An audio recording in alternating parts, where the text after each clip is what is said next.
And welcome back, everyone, to EON League Season 5. It's been so long. And I gotta say, it's not League anymore, it's Series. And that feels so good to give them that recognition they deserve. So, I'm your host today, Star Dragon, with my lovely casting buddy. Give yourself a quick introduction before we head into the teams. Hi, I'm Reprince. It's been a hot minute. Last time I checked in here, this was still called a league. So just as you said, Star Drago, we've gone up a little notch. So now we're on to the Eon series, and I don't know if you want me to immediately go into the matchup that we have today, or if you have any details you want to fill in on. Well, I'm just happy to hear them. So, if you've got some good information for me, give me the rundown. Right. Well, a little bit of the rundown I can give you is that the match we have today is Old Man versus Les Zozos, and they've played before. They were both in the group stage before moving into the Swiss. We've got a knockout match on our hands today. This is a BO3. Loser goes home. Winner gets to play the final round of the Swiss with a chance to move on into the playoffs. So this is an important game. And you can already see the map bans on your screen, and it looks like we won't have a repeat of the previous matchup. Last time these two played, they did play on Border and Bank, so potentially if we go all the way to 3 maps, there is a chance we could see these two teams clash it out on the same map they've already been to. But other than that, there's some new stuff in the rotation. Last time Old Men took it 2-0. It was in regulation, but it was pretty close, so they're fairly evenly matched. They both made it through the group stage pretty comfortably, and now it's all or nothing for them. I love to hear stories like that where they do get that matchup again. Putting bank off means that there must have been a reason to still let it go through. Like they must have had a close fight. But banning Border immediately tells me that taking Old Men to Border might be a big mistake. So it's fair play, but let's see how it goes. Our first match is Consulate, something that everyone knows, everyone loves, but it's counted as a kill box. You can get away with a couple of Rooney strats. But Reverence, I'm going to have to ask you quickly, are you ready to see something that's a bit different and a bit more wild? Because this might not be tier 1, but this is still a good recognition of these are good teams that can get away with a lot of things. Well, I'm a Virtus Pro fan. I see the same thing every season. I'm happy with anything that's different. Anything is new to me that isn't Consulate from 4 years ago, because that's still how they play it. Okay. But would you be okay with spawn picking them? Because I need to clarify that, because I'm hoping to see either Tachanka Yeah, why plays, not? Anything's fair game. Picking, maybe even a boss GA Coke. That would be nice. But for now, as we go into it, Consulate, quick rundown. As you said before, it's been in the game since launch. It's been changed a couple times, and most recently, a couple new spawn protections were added, but nothing too major in the last patch. Is there anything you're hoping to see or not hoping to see going into this match? I mean, something that I'm looking forward to on this map is there's a lot of area denial, especially on the top floor. You do see a whole lot of Tachanka coming out, and you see a decent bit of smoke as well, because they have the capability to deny default in that meeting room, and that's like one of the most important spots to defend, and you can just do it very easily around corners. So people tend to love playing that. I have a bit of a Tachanka bias, so I would love to see him come out as an operator to be played, just because I like him. I like him. I respect that and agree with it totally. Your opinion is right always. The only problem I'm expecting to see right now is the fact that we're getting a Fenrir, Bandit, Mutant, Lucy Warden setup. So upstairs will be held quite tightly. But the fact that there's no Ying, no Goyo, no Grim, post plant for attackers isn't going to be so situated on, hey, let's just jump in a window and try to cover with noise. It's going to be how aggressive can they clear out, maybe starting from these off and making their way across like regular. Or maybe it's something different, because when it comes to seeing how these two teams have played, I've only got a quick rundown. I've seen that they're aggressive. I've seen that they like to play it a little bit faster than most teams would probably feel comfortable. And they're going to swing everything. So whether you're expecting that or not expecting that, I'm sure the people in chat are going to love it. We're expecting some good aggressive gameplay with some good swinging and some hopefully strong contention. For now, list zeros. I'm going to say they're my team to win it. Which team? You're going to have to go with Old Men then. I'm sorry. Yeah, all right. I don't mind taking point for the opposite side. They do get to start on defense, so I have something to look forward to in the first couple of rounds, based on how I've seen Consulate play out in the past. And immediately I have one thing to focus on, and that's Nintendo. Great name, by the way. I love the wordplay. is on the Warden and he's playing the shotgun. I find that very, very interesting because you only have the SMG-12 for ranged engagements in that case. And also, the Ying was banned. What is the idea behind the Warden play? Are they expecting like a big smoke play to come out of the opponents? Once again, these two have played each other before. They might have some idea of how each other play certain maps and how they might want to, bring certain operators to consulate. Are they expecting a whole lot of smokes? Are they expecting an execute that's going to be chaotic? Why are they bringing that Warden specifically? Is it just a confidence pick? It could be, but I have a feeling that's a little bit more. They see that this team like basically. The only problem I can see that might be a bit of a deterrent is that Flores, maybe, because if they bring the drones, they think, all right, this is a direct, hey, we're bringing this. You want to bring something that can challenge us and hopefully slow us down with his gun skill, but when Sophia loses half her HP very early on, it's not ideal. All right, they're gonna try and go for it again. Opening engagements already. You can say that. Chio is really trying his best out there on that balcony, as Les Zozos has taken a lot of damage in the process of trying to get in here, but they have gone one man for one man, so even exchange so far. You can say even exchange, but when it's a 4-on-4, it's not ideal, especially when there's a Monty looking you down that mountain. There's a punishment. Something that I'm going to ask you, just because of the fact of shield operators, they're getting stronger. There's 5 options now, so there's not a great deal of reason to ban them unless you know a team always brings it. And when Buck goes down horribly quickly to Malusi, you're kind of wondering, was the shield the best pick, or bringing a better gun might have been? Yeah, I mean, in terms of the shield operators, they've been reworked quite a decent bit. I feel like they're a lot less reliable than they used to be. They had a lot more capability to just strike out on their own and do something, and now it's more about team play. It's a little more about sticking to your teammates. So you need to have good team coordination if you want to make use of those operators. And speaking of team coordination, there isn't enough out of Los Zozos to get rid of that one Malusi, who is just absolutely tearing through the entirety of Les Zozos. Well, you're right, but it's never over till the Gridlock start singing. And at this point, Sophia's going to have to bring the lung capacity to try and go for that clutch, but not when there's a Malusi pre-firing. Old man take the first round. There's something I'm wondering, because, again, we're first time seeing these two teams. We're first time on the desk together in a while. Is there anything that's catching you off guard by these teams' playstyles? Because it's a little bit more surprising for me that they've chosen, yep, let's go to Consulate when they banned Border, which, again, the two maps are somewhat similar. They're both smaller maps, both have only a couple direct entry points. So there must be a reason they're playing like this or choosing these attack patterns.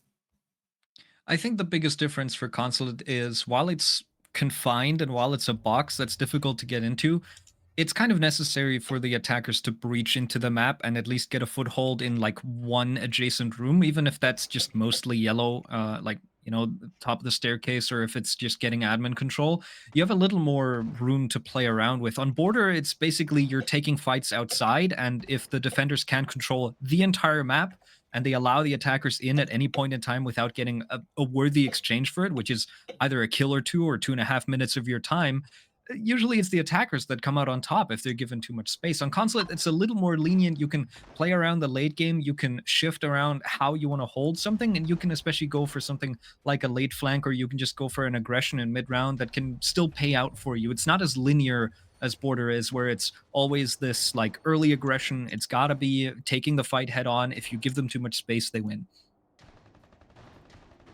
All right, then I can understand that.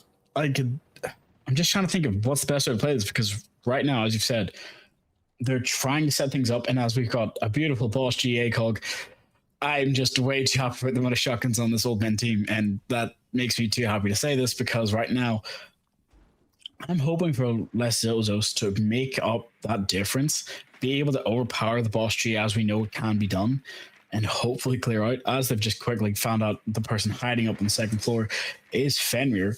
It's just about getting that right pick that's necessary.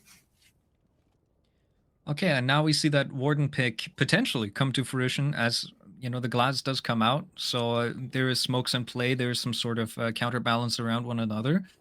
And Old Man are immediately pre-adapted to that. I don't know what specifically Lesozos is planning with the glass. If it's once again more of a, is he going to hold long angles, or is this about a specific execute play that they're trying to plan? Because it is basement. It's going to take them a while to clear out this top floor. And at the moment, I mean, even from the last round, we saw Zozos were not that quick. They have to pick up the pace if they want to make it all the way into the basement, because you can still see MVX, who has taken a decent bit of damage. He's down all the way to 1 HP, but he's still in the fight. Okay, well, just as I say that, Nintendo does get taken out, so the Glaz already finds some bounty for himself. That's the opening pick, but this Vigil is still out and about, and Shiro is not looking to back off anytime soon, as well as he's still keeping himself around that staircase, waiting to play some sort of a trade game with the Vigil. They want to stick this roam until they're forcefully cleared out, and if they're ignored, they can still go for a flank. So Zozos, with that minute left to play with, they're not focusing on verticality yet. They're just all the way on top floor, still using drone work, still trying to get a way into, just figuring out what they want their execute to be. You're right about that, especially with all the RAM utility being used, not on the second floor, the first floor where they thought the site would be, only on the top. Roar, though, getting a lot of damage on the Fenrir, but also taking some quite herself. But now they're just holding Thermite at the front door. If he does not run correctly, he's going to be spotted out. It looks like they finally pushed him off, though. And a quick flank, though, coming out. But a trade for a trade. MVX goes down. Shiro gets one as well, though. So it's an equalization of 3v3.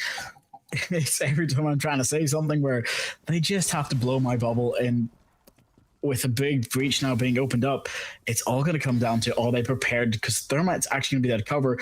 There's no warden to cover this now. They hear the plant go down, try to get the ping, but they don't know exactly where Thermite's planted. He's planted directly in the open, not near default or red car. And as Quick Kill gets a perfect shot upstairs, but it immediately refragged by Thermite. Sorry, by Fenrir. It's just coming down to Thermite and Glass being the last two. If they can try and hold this off, they can hopefully get the pick, but no. Oh. Oh, I gotta love those red pipes, for they're always a menace when somebody has to go down. Now it's a 1v1. Fenrir versus Glass. It works, but Glass still has the smoke to try and cover his exit attack. But it doesn't work when he's got that beautiful SMG secondary. All right, Geo taking that round in the 1v1. Ultimately, I think it was a good plant spot for him. The Glads does everything he needs to. And the smokes, they do come in handy. The Warden was taken out early, and there's no good information out of the side of the defenders. There was a mirror that was in the perfect spot to deny plant, but just no way to see through the smoke. There was no bulletproof. There was no access to Warden. Nobody could have seen where the Thermite was planting. It was, once again, the mirror made the right move. It's just that the team as a whole lacked the information to deny the plant, and that's something that costs Old Men. So they lose around here on basement. And more importantly, they lose around on the defense, which is not something you want to do early on console, because you kind of have to rack up these rounds very early. And you can see they immediately choose to go back to the same bomb site. And this time around, no more Warden. Instead, Jobu has decided to pick up the Maestro, which, if you're maybe not aware, the Maestro bubbles, they can look through smokes. This might be a plant denial utility that they're going to try and bring in. The question is, does Zozos do the same thing, or do they change up their playstyle too now, which might render the Maestro repick superfluous? You might be right about that. Because Maestro versus Bravo is actually such a direct competition, if they do try to play it, yes, Maestro can shoot the Bravo drone. Quick drone works both ways, but also just the main factor of, hey, they actually have a lot of the utility to hopefully deny anything the Bravo does. She has to go for a lot of things through the mute, through the gadgets, and being sure not to get shot out by the Vigil. There's a lot of deterrence in play just to try and go for it blindly. Maybe for a post-plan situation it could work, but right now the plan is just to line up and hopefully find a pick. Right, at the moment, Zozos going for a top floor clear once again. This time, so going in from admin. So a bit of a pinch take trying to clear that player out of top floor, which I assume they suspect to be up here already. There's a rotation being made, and I'm worried that this Vigil is going to get trapped in here. Instead, actually, he finds a kill for himself.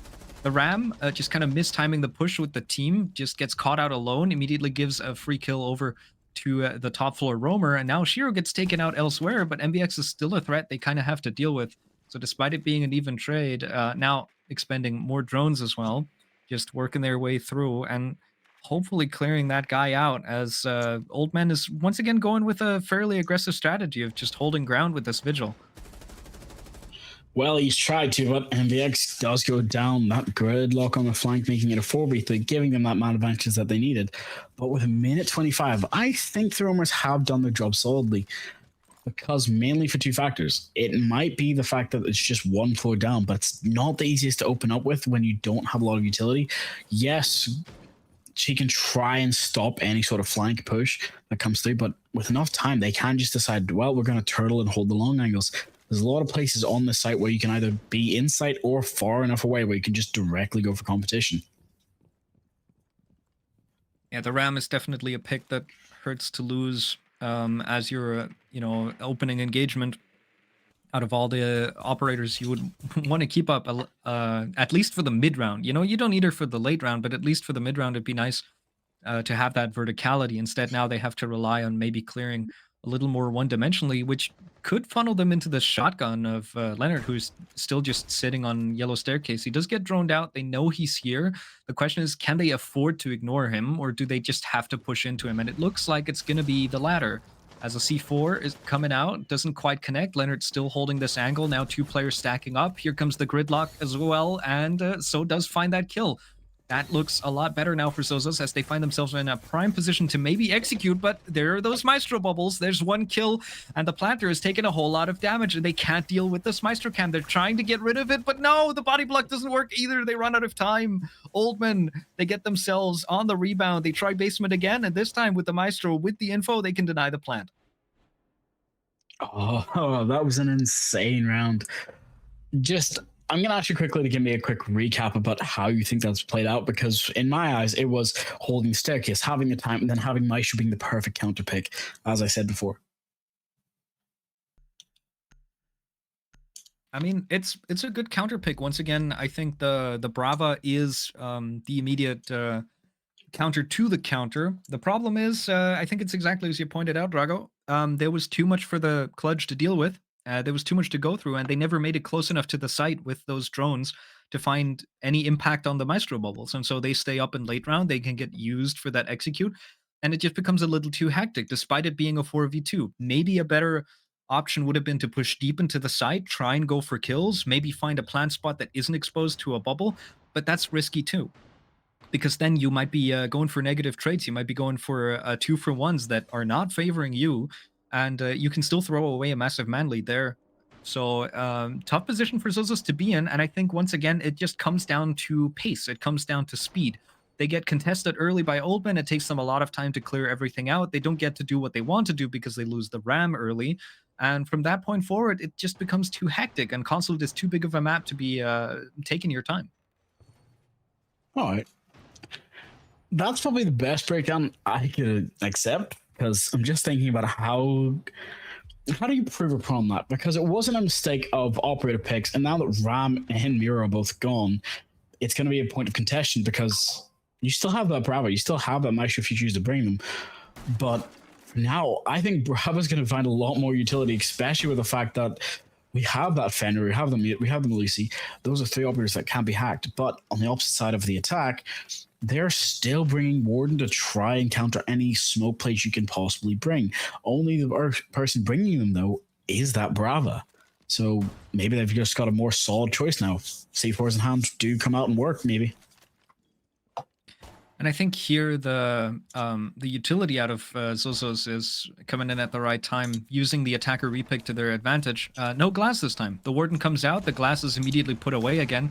And you can see that Zozos, last time they went for a complete yellow push, they tried to brute force their way in with a Monty. That's something that you see a lot of the time on this map, because it's just so difficult to get a foothold anywhere on that side of the map. You just kind of have to brute force your way through that corridor of of annihilation, where MVX was able to get a lot of kills in the first round. And this time around, Zozos say, let's not do that again. Let's not even pick a shield. Let's go from admin side. Let's do the very old Consulate admin take. which even worked back on previous iterations of this map before the rework. And let's just try to get a foothold inside the building at all. The big problem now, especially with the rework of the map, is you have this, what I like to call the river hallway in the middle, that is so difficult to cross. You can get into admin, but from there, it's the most difficult part to get through that hallway without getting picked off. Oh, I can understand that, but with Kill getting a perfect shot on the Shiro, taking him out, leaving it as a 4v5, I think they've got a bit more of a concern just on the idea of trying to push through. Hopefully Sophia finds this Fenrir perfectly opening up, taking the pick. That now covers them, but they only have a minute left. Yes, they may have the man count advantage, but that sixth timer, that sixth operator is ticking away very quickly. Clutch out might have to come into fruition here because Mute's close shotgun. You know you can't swing that call. It has to be prepared for the team. With Sophia going down to MVX, though, not perfect. Lions down as well, leaving it to a 3v5. So I think it worked out. It's a 2-for-1, but the confirmation on Lion does not come out, so the recovery is there. The problem is a lot of the attackers have taken a decent bit of damage. Same can be said about some of the members of Old Men. And now the flank is trying to come in from Buzinho, but no, he gets caught off. They know that he's coming from that angle, and now Jobu can do massive work with that shotgun. He finds a double, pushes all the way through, and now Frozen is all alone over on front desk, and that shotgun doing even just a tiny bit more work as Old Men once again secure themselves top floor. The admin take doesn't work out for Zozos either. You've got to understand, it wasn't just the fact for the shallow roam game, it was just the fact that they were listening, paying more attention to the script here, looking at how the players tried to go for flanks, try to go for those rotates, try to make that opening picks they needed. They actually did almost everything perfectly. It was just in the wrong order, getting caught off guard by one or two defenders because you didn't have the drone on the pick, but also on the fact that the defenders had cameras on you, had most of the intel, and were ready to go for those flanks on that aggression, and it worked out well for them. For now, I've got a quick question for you. What is your least favorite site on this objective, on this map? Oh, it's got to be the one that they haven't picked yet.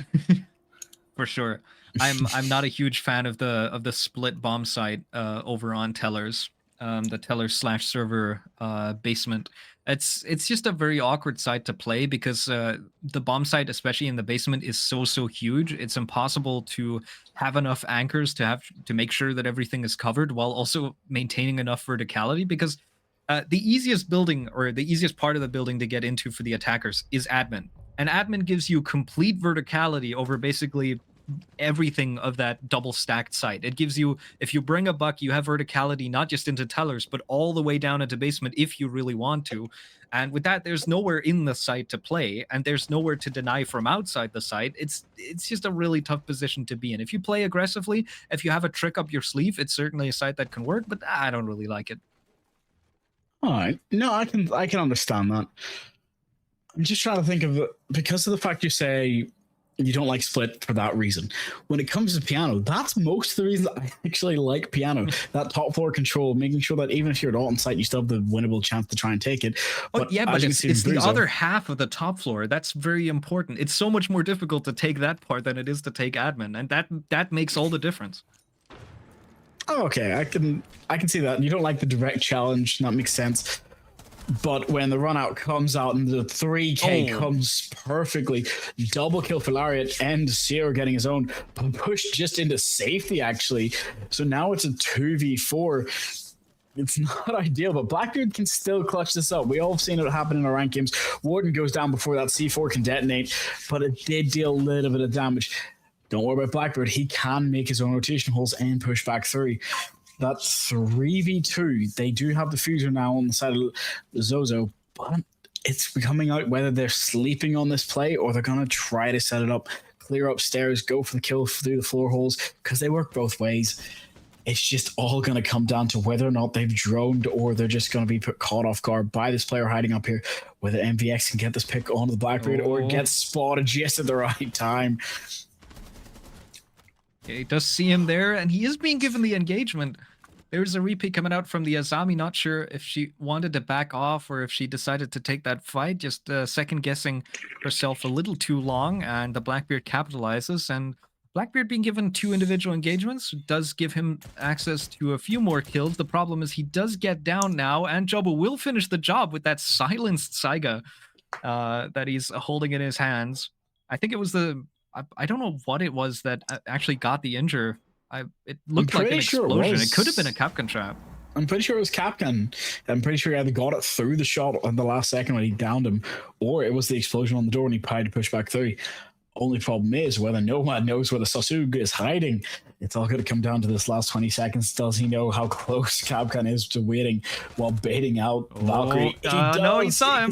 He gets both with the header clip as well.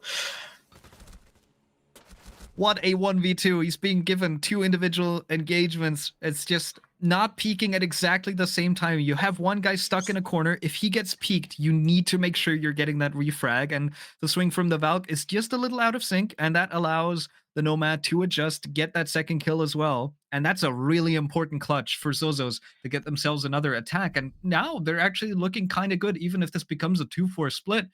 It's not all that bad because they get to defend afterward. Oh, I'm just trying to understand how this is supposed to be playing out for them, because you've seen it the same way I have. It's the equalization needs to come through. Zozo is getting just a couple silly mistakes, or in the case of Frozen, just not waking up right off the bat, so that the fact that Bozo is keeping his team in, or the fact that we have Lariat trying to go for that clutch play but just not being able to land the shots. I can see us going all the way to OT, and I can see us definitely go to that third map of Bank. Just, it's all going to come down to who wakens up and who can keep their motivation going the distance. Well, we've already seen these two teams have a clash in the groups. I've mentioned this before we went into map 1. And there, both of them, both of the maps did go to Old Men, but not by much. It was 7-4 and 7-5. And while that is regulation, that is 12 and 11 rounds out of regulation respectively. And since there is only 12 rounds in regulation, that's most of them. So these rounds have always been close, and the matchup between these two has been close in the groups. I wouldn't expect it to be any different just because we're heading to a different map like Consulate here. It's still the same two teams, and they still find themselves at a rather equal skill level. You can see the differences in playstyles sometimes favoring one team over the other. And this time around, I'm wondering if that lurk play from Geo is going to work out. So far, the lurks out of Zozo have not really found too much. Old Men have been ready. They have turned around and looked for the flank whenever it was happening. I wonder if the Nook gives them that tiny little bit of an advantage if the Nook just is able to keep themselves hidden just a bit more. Because at the moment, Zozos, if they can get that round, if they get a 3-3 split, I mean, they're looking peachy. All right. I can see that, but you might be a bit more surprised on one other thing. It is that top floor control that is coming out from the side of Old Men, maybe.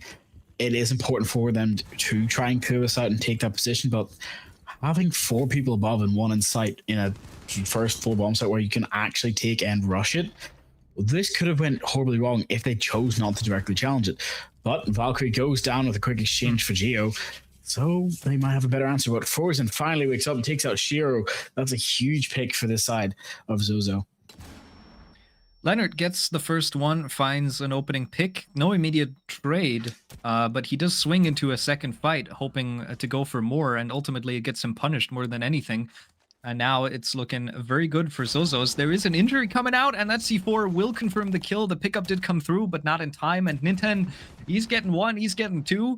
And now we're back on equal footing. This round has turned into complete chaos, and now a shotgun on long range. This is an awkward fight, awkward distance for Ninten. He does manage to survive on a sliver of health, and so I think mostly alive thanks to those adrenal surges, because he would have been down to very low HP as well. Instead, he finds himself at half, still with that diffuser in pocket. Chooses to back off from this engagement for a little bit, and now Jobu hanging around Ninten. The problem is both of them have shotguns. They can't go for a long crossfire. And Jobu's actually abandoning his teammate altogether. He's just going to go all the way back. He's going to try and play from verticality. He's going to try and play refrags from down below. That does leave him alone a little bit, but he can maybe draw focus, and that gives Ninten the chance to go for another kill. He finds himself another, and so now on a triple as well. It comes down to a 1v1. Jobu, he's got better health, so is all the way down low. It just takes a few pellets off of that, and actually, it's just the flames. It doesn't even detonate. It's just the flames from the canister that get the Finka. Too low on HP despite the triple adrenal surge. It's not enough. It's a 4-2 split for old men. I just want to point this out there to everyone. It came out to the fact that Jobu had just tagged Boso and the side of Bozo on that final engagement that gave that distraction to go for that clutch. So if you say your teammates not supporting you just because you're all on the same floor, that is wrong. That comeback from below helped out so much and clutched out the round. Only thing I'm thinking now is the fact that they're taking away Blackbeard so early and taking away a Sammy very early as well. They must have more reasons for it. Specifically, the fact of I'm hoping to see a Ying ban maybe, or even just something more special, because I would hate to see that the instant strats start coming out. Ying and Goyo. Okay, so we're keeping the sentiment that conflict, it cannot be fun at all. Well, I mean, the Goyo is just too oppressive. The reason why people really like to pick Tachanka, once again, is because area denial on this map is huge. And Goyo is free area denial that has to be cleared. It's pre-placed, it's just there. You can pop it whenever you want to, as long as there's somebody within range. It's just something you have to deal with. And that takes so much time because if you do it as quickly as possible, you're getting in there with a Twitch drone and you have to let it burn for 20 seconds. That's your fastest option. Anything other than that, it's going to take even longer. The Tachanka, you can maybe deal with. The fire is a little smaller. It doesn't burn as long. You can run through. You can maybe challenge the operator that has the Shamiha in hand, because he can't fight back while he's shooting those, and it takes him a long time to reload as well. So that's beneficial.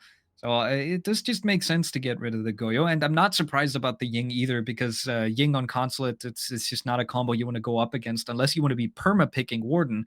And I don't think you should gamble on the fact that your opponent isn't maybe taking out Warden.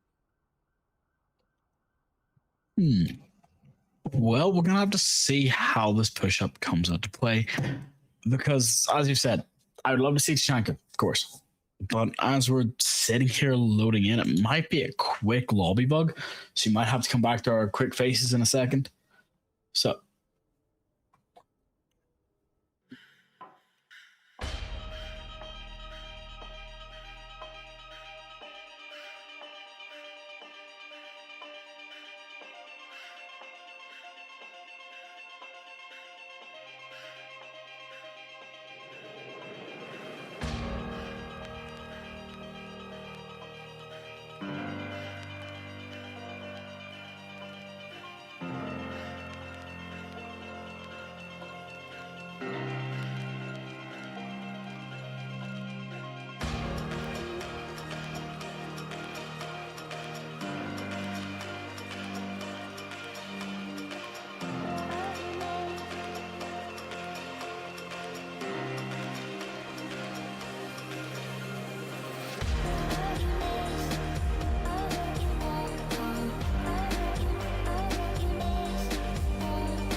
Extract your shadows from my soul as these walls begin to fold.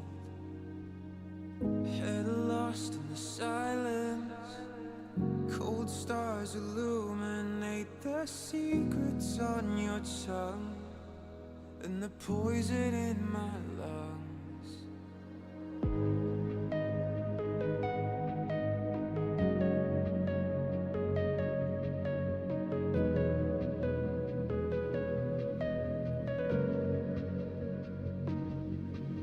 Where every passage ends, a new road begins. The further I descend,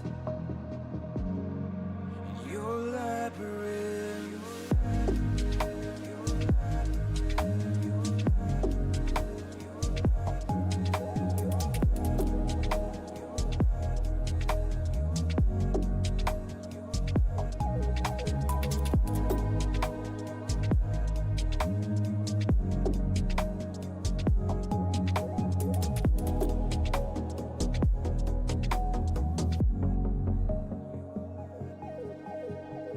Blind eyes in the darkness, frail hands reaching out, sword echoes in the smoke as the doors behind me close.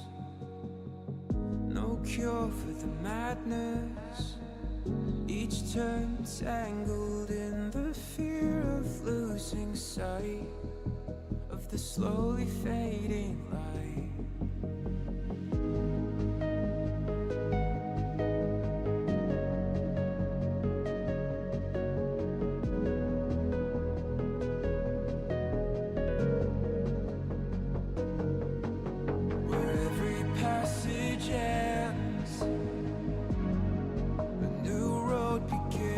The further I descend, your labyrinth.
And welcome back, everyone.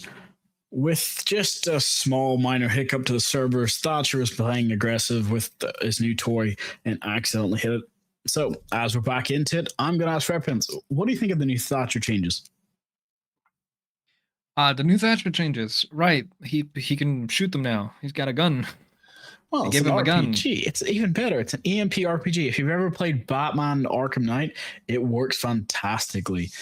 It works. So, as we're into the server now, we can't just blindly go for the kills and matches. I'm going to give you guys a quick rundown in a second of who was actually the top before we got the changes. But I need to know, how are you feeling about heading back into this match? Well, the players have had some time to cool off. That could always be a benefit, and especially considering we're in an online league structure. We can't really enforce them not talking to each other. It's very different to a LAN environment. So a technical timeout can shift momentum very heavily. As unfortunate as tech timeouts are, they can have an effect on how the two teams play.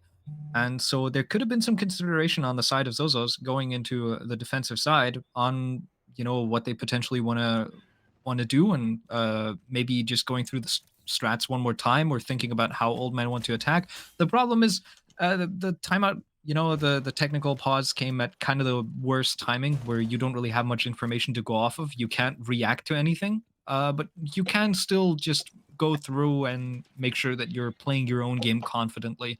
I hope that both teams have taken that break and put it to good use so that we're still on even footing. Well, I hope you're right about that, because we did miss one round due to that little hop out and rehost. So there's a little bit of a better mentality going into it for Zozo, but we can't just ease things up. We can't just blindly see it, because as you can see with the Maverick now having that angle straight into B, if nobody's called out that he's open this, Bandit can go down to a shot from Geo. Nintendo gets the kill as well on the Bozo. You got to be prepared for that 3v5 situation now you're put in. You can hot drop in, but if you're not prepared to push through servers, you could end up losing your life here because it's a straight angle. But it looks like it's safe to go as clear as possible. Mute catches off a little bit, almost losing his life for it, but runs away just in time. But Nintendo has been put down. It's 4v3 now. Oh, Hero pushing through really aggressively. He takes a lot of damage. He tried to find that engagement multiple times. Finally does find it. Meantime, Leonard does go down. So we're back into a 3v2 slight advantage for Old Man. They do have a good foothold, but Jobu takes a decent bit of damage as well outside now. Those Maverick holes do work both ways, and that kind of hurts him just a little bit. MBX now going to do just a bit more work with Shiro droning ahead. Gets caught in a mute jammer. Should be able to push up and maybe clear out that utility so that the can opener that MBX just placed should be able to open up the wall. Gives them another line of access, as there we go. It finds the kill. MBX does find one. Here comes the push out from the CZ.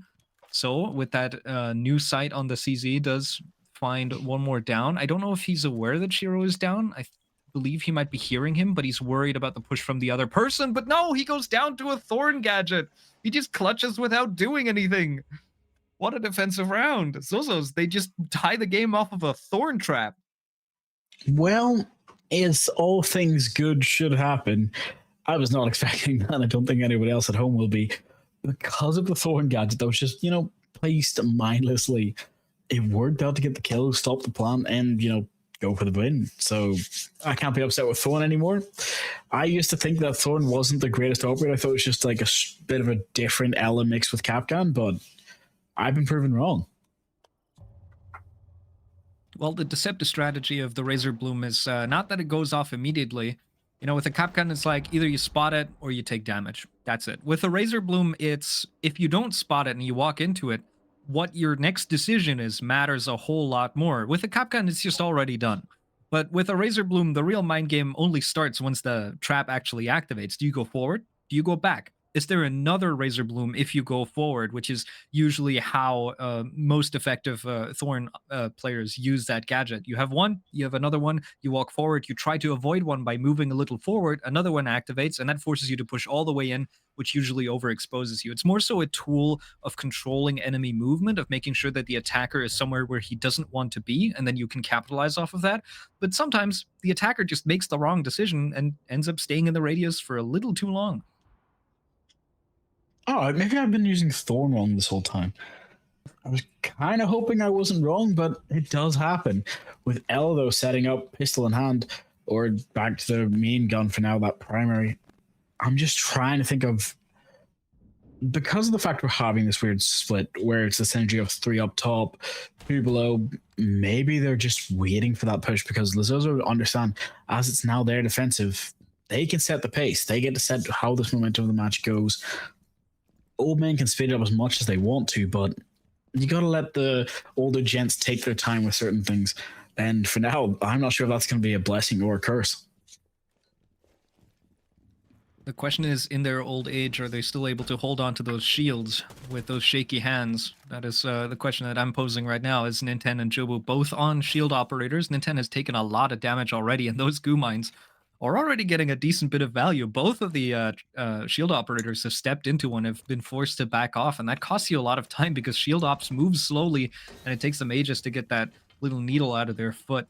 But they find themselves now on this river. They find themselves crossing into front desk, and you can see them trying to push forward. Leonard, off of the back of some intel from the Monty, does find Frozen, and now a bit of a crossfire established. The Blitz overextends just a little bit. No backup, no help. Both shields go down, and Quirkle, he gets himself a double kill as now man advantage swings back in favor of Zozos, and all of the foothold that Old Man had and all of the ability to just push straight on into the enemy with both of those shields going down just evaporated. I kind of say that's a tough thing to lose so early. But here's the difference. They actually don't have complete sight control. So as you can see, Laren tries to push in, but gets taken out. Sight may have been clear, but it's not the best show.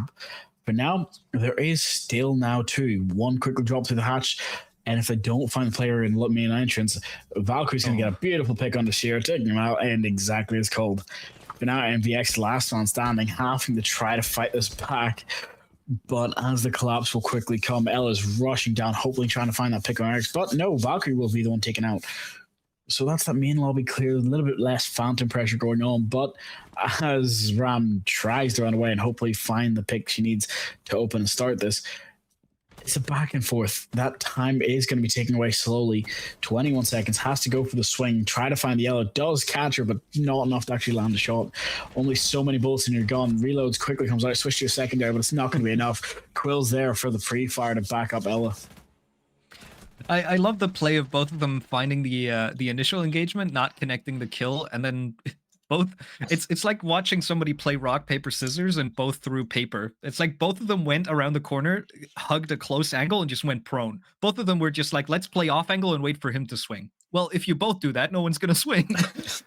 That was really funny there. But ultimately, MVX, he is forced to swing. He is the attacker. He finds himself in a 1vx. He's the one that eventually has to move, and with that, he finds himself going into a 2v1 engagement. Two different angles to peek at the same time. Maybe possible if you're hitting all of your shots and you get an insane spray transfer, but for the most part, I think this was a Zozos round through and through. They held the advantage. They completely shut down that top floor take, got rid of both of those shields at just the right time.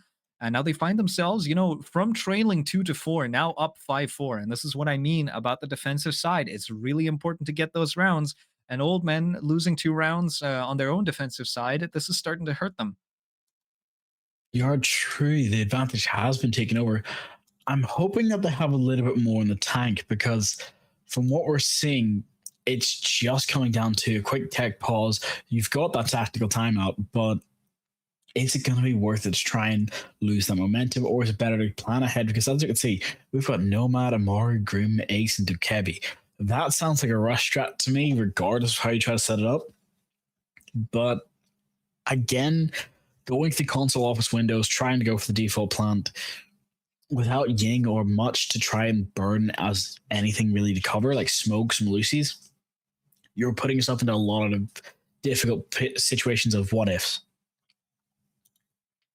Yeah, and I think something that I see a lot more on Consulate is using that Amaro. In the beginning, when the map came out, a lot of people used it to just try and get into that the main window on default plan. but instead, moving over to the meeting window, I think that is something that has benefited quite a lot of different teams that tried to pull out that strat, especially by causing chaos on the site using a Grim and Ying combo. But since then, the bans have changed. There's a lot more operator bans now. Instead of one, you get like three per side. And that certainly helps in eliminating some of these chaos strategies because you can just get a much better handle on what you want to get rid of, what you want the other side to force out in terms of a playstyle. And so we're not seeing any Ying on consulate for either of these teams. So I'm wondering how effective the Amaru is going to be with one of the centerpieces of at least a legacy Amaru strat, an Amaru strat that is well known on consulate, just missing. Well, yes, you had that surprise factor. Yes, Ying is somewhat integral, but again, they are still planning to bring Dokebi, so it looks like that's going to be that half-second distraction they want to bring. I'm a wee bit more concerned about the fact that there's still a fifth operator they can pick on defense, so we could see a Warden, we could see a Jaeger, which means that any real flashbang smokes or just run straight out and try and go for the gunfight aren't always going to be your best friend. The biggest factor I'm seeing right now from these two teams is the fact that, yes, they're bringing the aggression. Yes, they're trying to counter each other. And as we head in, Warden was the last pick. So bring the Dokebi, because then she can still give that phone call, might be the hesitation they need. Or maybe the chance is for, hey, you know what? You're going to go straight in, go up the bathroom hatch, and just take your long walk through the spiral staircase or try and find an opening you can pick. But again, there's always the what ifs or buts or coconuts, because right now they're looking for that entryway. They're looking to start the fight. And I'm kind of actually surprised to see, because Quill's doing a lot of the work here, trying to go for those Mozzie picks, trying to capture as much drones and give themselves intel, which also seems like a good deterrent factor to this. It could be a decent strat. The thing is, for the side of Old Man, what I'm considering right now is this doesn't quite seem like a desperation play yet, but it certainly seems like they're just throwing something at the wall to see if it sticks. This is a lineup that's a little bit out there, and this is either a pocket strat that they have ready that they occasionally use on this map, or that they just talked through something that they thought that maybe they found a gap in Zozo's previous top floor, and maybe they could go for something. But at the moment, it's not looking like the Amaru is immediately going to go into a window. For now, just goes up to, the roof, goes for a bit of a drone, and this is still looking like it's going to be a rather slow play and maybe more of an admin take. The question is, how long is this going to take? Are they able to clear out the players of Zozos, maybe even get a kill for their troubles? Because otherwise, if they're playing for this little space with this much time wasted, it could come back to haunt them. Interesting. So you're thinking it's going to be haunting them. I think the thing that's going to be haunting them in the dreams is the fact that not only has a lot of pressure been taken, but the fact that I'm expecting the Amaru to be that fear factor needed. Mozzie being spotted down below by a drone by Nomad, hopefully going to catch off the C4, because Dokebi could get caught by this unless the swing comes out at the wrong time. Oh, it just did not connect in time. Nintendo goes down. Gonna have to find their pick as quickly as possible. That was a question of milliseconds. Shiro was right there to potentially deny that play. He had the chance to potentially save his teammate. And look at that, the Amaru, she was planting. She just goes in opposite side of the building. No distractions, no nothing. Just straight in the window, tries to go for a plant, gets countered. So the Amaru play is dead in the water. Diffuser is dropped in the middle of the site. There's a minute to go. It's a two-man advantage for the defenders. And at the moment, Shiro's position is also being given away. And, look at the setup. They have firm control of the diffuser. Even if Old Man push into site and get control of meeting, it's going to be so difficult to go for anything but kills. You just have to find all 5 of the defenders here. Otherwise, I don't really see them winning this, which means Zozos could have a chance to push up to match point. As I say that, Leonard, he gets himself a double, immediately trying to prove me wrong. I said kills is the way to go. He's trying to prove it. Well, as long as you have a win condition, they try to give it to them, but standing in a guru mine, standing in everything, as you get flanked by a Mozzie up yellow stairs is not ideal. 3v2 tries to swing, but Laurent still surviving on 1 HP in a dream with low HP, but the swing comes out down the hallway. takes the pick. That's Laurent going down. It's just up to Shiro and Nomad to go for this pick. He knows there's one waiting on the yellow stairs, but he tries to go for it. He almost gets the pick, but no. The double swing coming out from Frozen takes him down. Right, and with that, I really don't see what the plan of the Amaru play was initially. I don't know if there was a different strat they were going for, and then the Amaru thought that there was a gap that just didn't exist. Tried to go for a plan, maybe thought that there was enough distraction being created already, but that certainly didn't work out as planned, and you can see it reflected in the timeout being taken. Oldman now backs against the wall on Consulate here. They're 2 rounds away from potentially pushing themselves to OT, and Zozos, they just need one more. And since they find themselves on defense, on which they have so far gone flawless, they found 4 in a row. They have not struggled in the slightest on this half, and they've had a few like quite dominant rounds. So Oldman just kind of lacking that capability to attack, just not really finding the way in against Zozos, and this could cost them the map. Well, it is. We are into that penultimate round setting where Oldman needed to take this time out, but also the fact of I think they need to waken up and bring their main heavy strats to come out with this. Losing Valkyrie, losing Blackbeard, losing Blitz, you've kind of set yourself up for those victory rounds to try and go for that comeback. Cafeteria Garage is still here. You still have to fight through the Kaid. You still have to fight through Bandits, Mutes, or anything else. Only problem is you have all the utilities. You have the Thatcher as a choice. You have the Thermite. It's all just going to come down to how do they actually want to run the exchange. I'm kind of hoping we get to see something surprising here because let's say they bring Deimos as they're planning to. I'm not seeing any operators that can synergize with him. It's just going to come down to drone skills and pinging, which can work if you're going for that clear from top or on down. Gridlock's there to cover. It's just coming out to whether or not they can make the right decisions for this play. And the biggest problem I'm coming to see is the fact that Alibi's there. If people do go for runouts, they're not going to be automatically pinged, so he doesn't get a free pass to use his gadget or utility. And this is the final 10 operators. No, for the defensive, you've got Legion. You've got... Actually, hold on, Legion might just go and change this number count very quickly as he goes to the runout, but he can't find the pick. I was hoping to see that change, but it did not.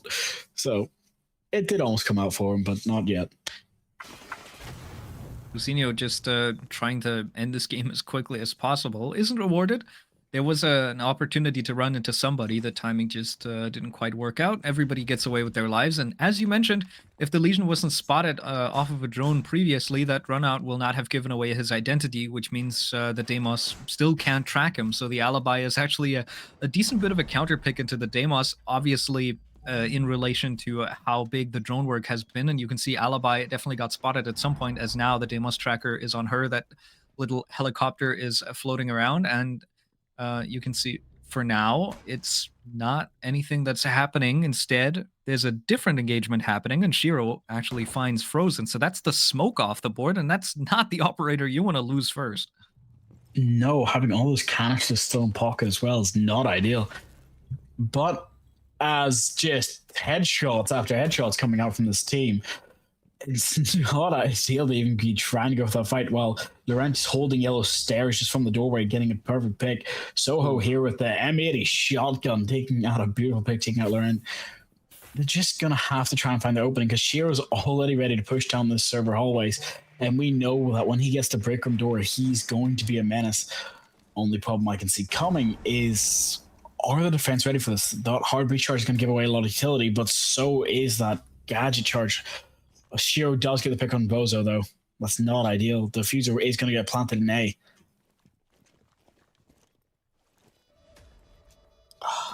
So close. Get stuck.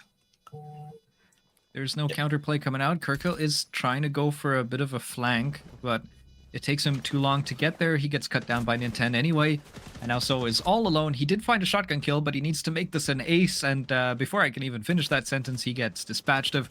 He tries to go prone, tries to avoid some of those bullets, but no, the Deimos actually works out. Some of the aggressive play out of Old Man does net them their first attacking round, and just as we're at that pivotal moment, just as I'm saying defense is so important, maybe Old Man letting 2 attacks slip by them as Zozos picked them up in the first half.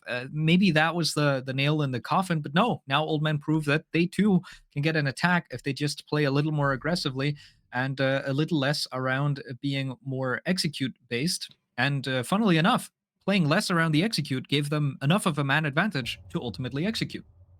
You're right about that, but was that the rule or was that the exception to it? Because at 6-5, we've seen Zozo get that advantage they need to take the round. And again, they still have that one opportunity to try to go for this victory. Only problem I'm really seeing come from it is the fact of, hey, we're not seeing too big of a change from the operator lineup, but we're hopefully seeing a big enough change where Old Men can hopefully push in, go for those picks, and not lose Ram so early this time. The main factor of this is just going to have to come out to how do they want to play it? Do they want to play it gun swinging? Do they want to try to go for those swamp picks? Because that's somewhat unnerved and it seemed to have worked. But Geo being back on the Ella might just try to play it safe here to cover this teammate for now. But as you can see, it is 3 people upstairs. Well, 4 technically. And there we go. Just quickly, Bosa drops back down. So it's 3 people upstairs, 2 people on site. And that's not even going to be a big concern for the attackers. They're planning to take Visa off and push across. Whether they do push through Visa main, it's all up to them to decide how they want to play this. And now it comes down to the question of conversion. Les Zozos, they're already doing better than they have in the group stage against this opponent. They find themselves on not just 1, but 2 match point opportunities. 1 has slipped by them. They have another chance to close it out. The question now is one of nerves. Are you able to keep your composure going into this match point opportunity, or do you let this one slip away and have to fight in overtime? Surprisingly, I think, the team that is on match point has more pressure on them than the ones that have match point against them, because if you have match point against you, map's good as done. Any mistake already, leaves you out there. So you just have to give it your all. You have to try your best. And if it's not enough, it's not enough. But when you're on the precipice of winning a map, you can start getting shaky. You can start getting nervous. Like, we should win this. This is basically our map. We have won this already. We need to make sure that we stay in this game, and we need to make sure that we actually get it over the line. And that last step can be so difficult for any team to do.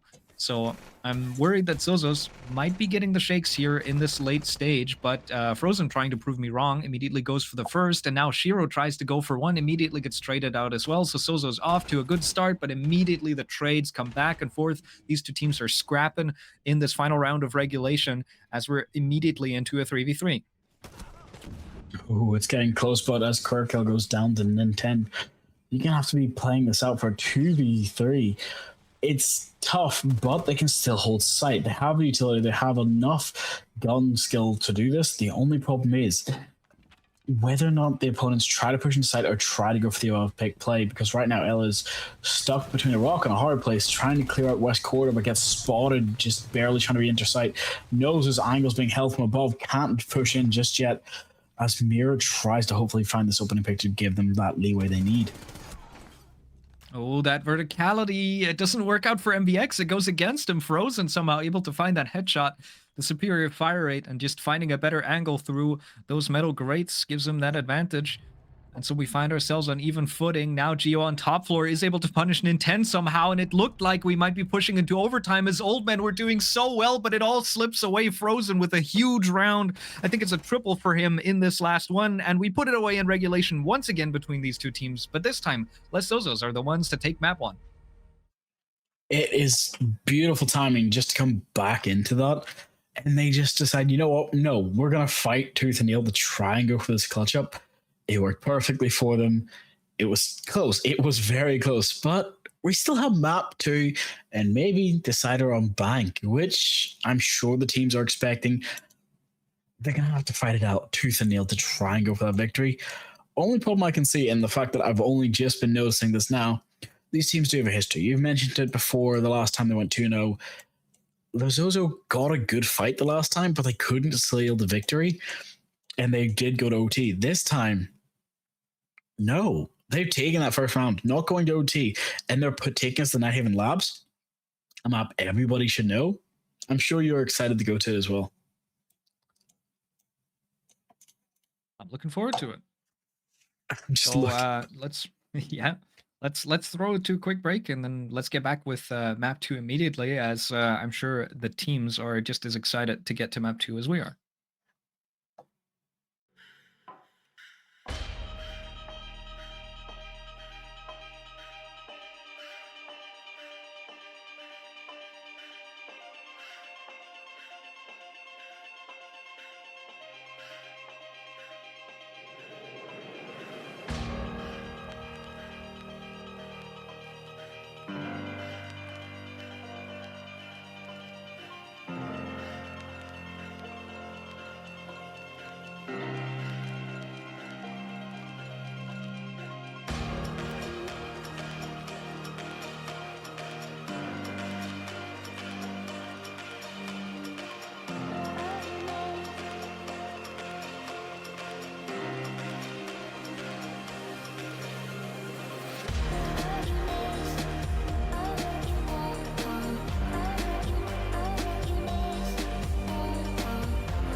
Faint lights in the distance, the thin line that separates your shadows from my soul.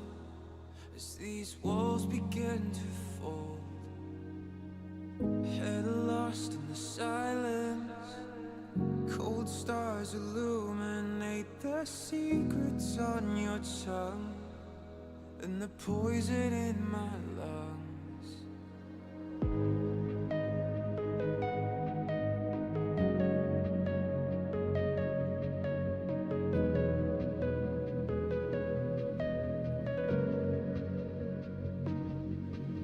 Where every passage ends, a new road begins. The further I descend, your labyrinth,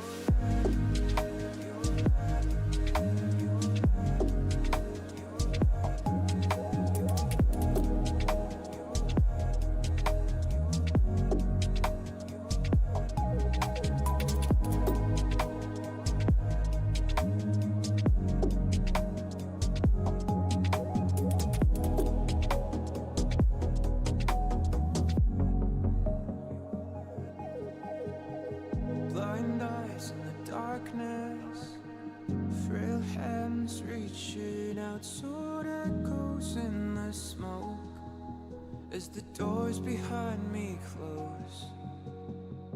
No cure for the madness, each turn tangled in the fear of losing sight of the slowly fading light.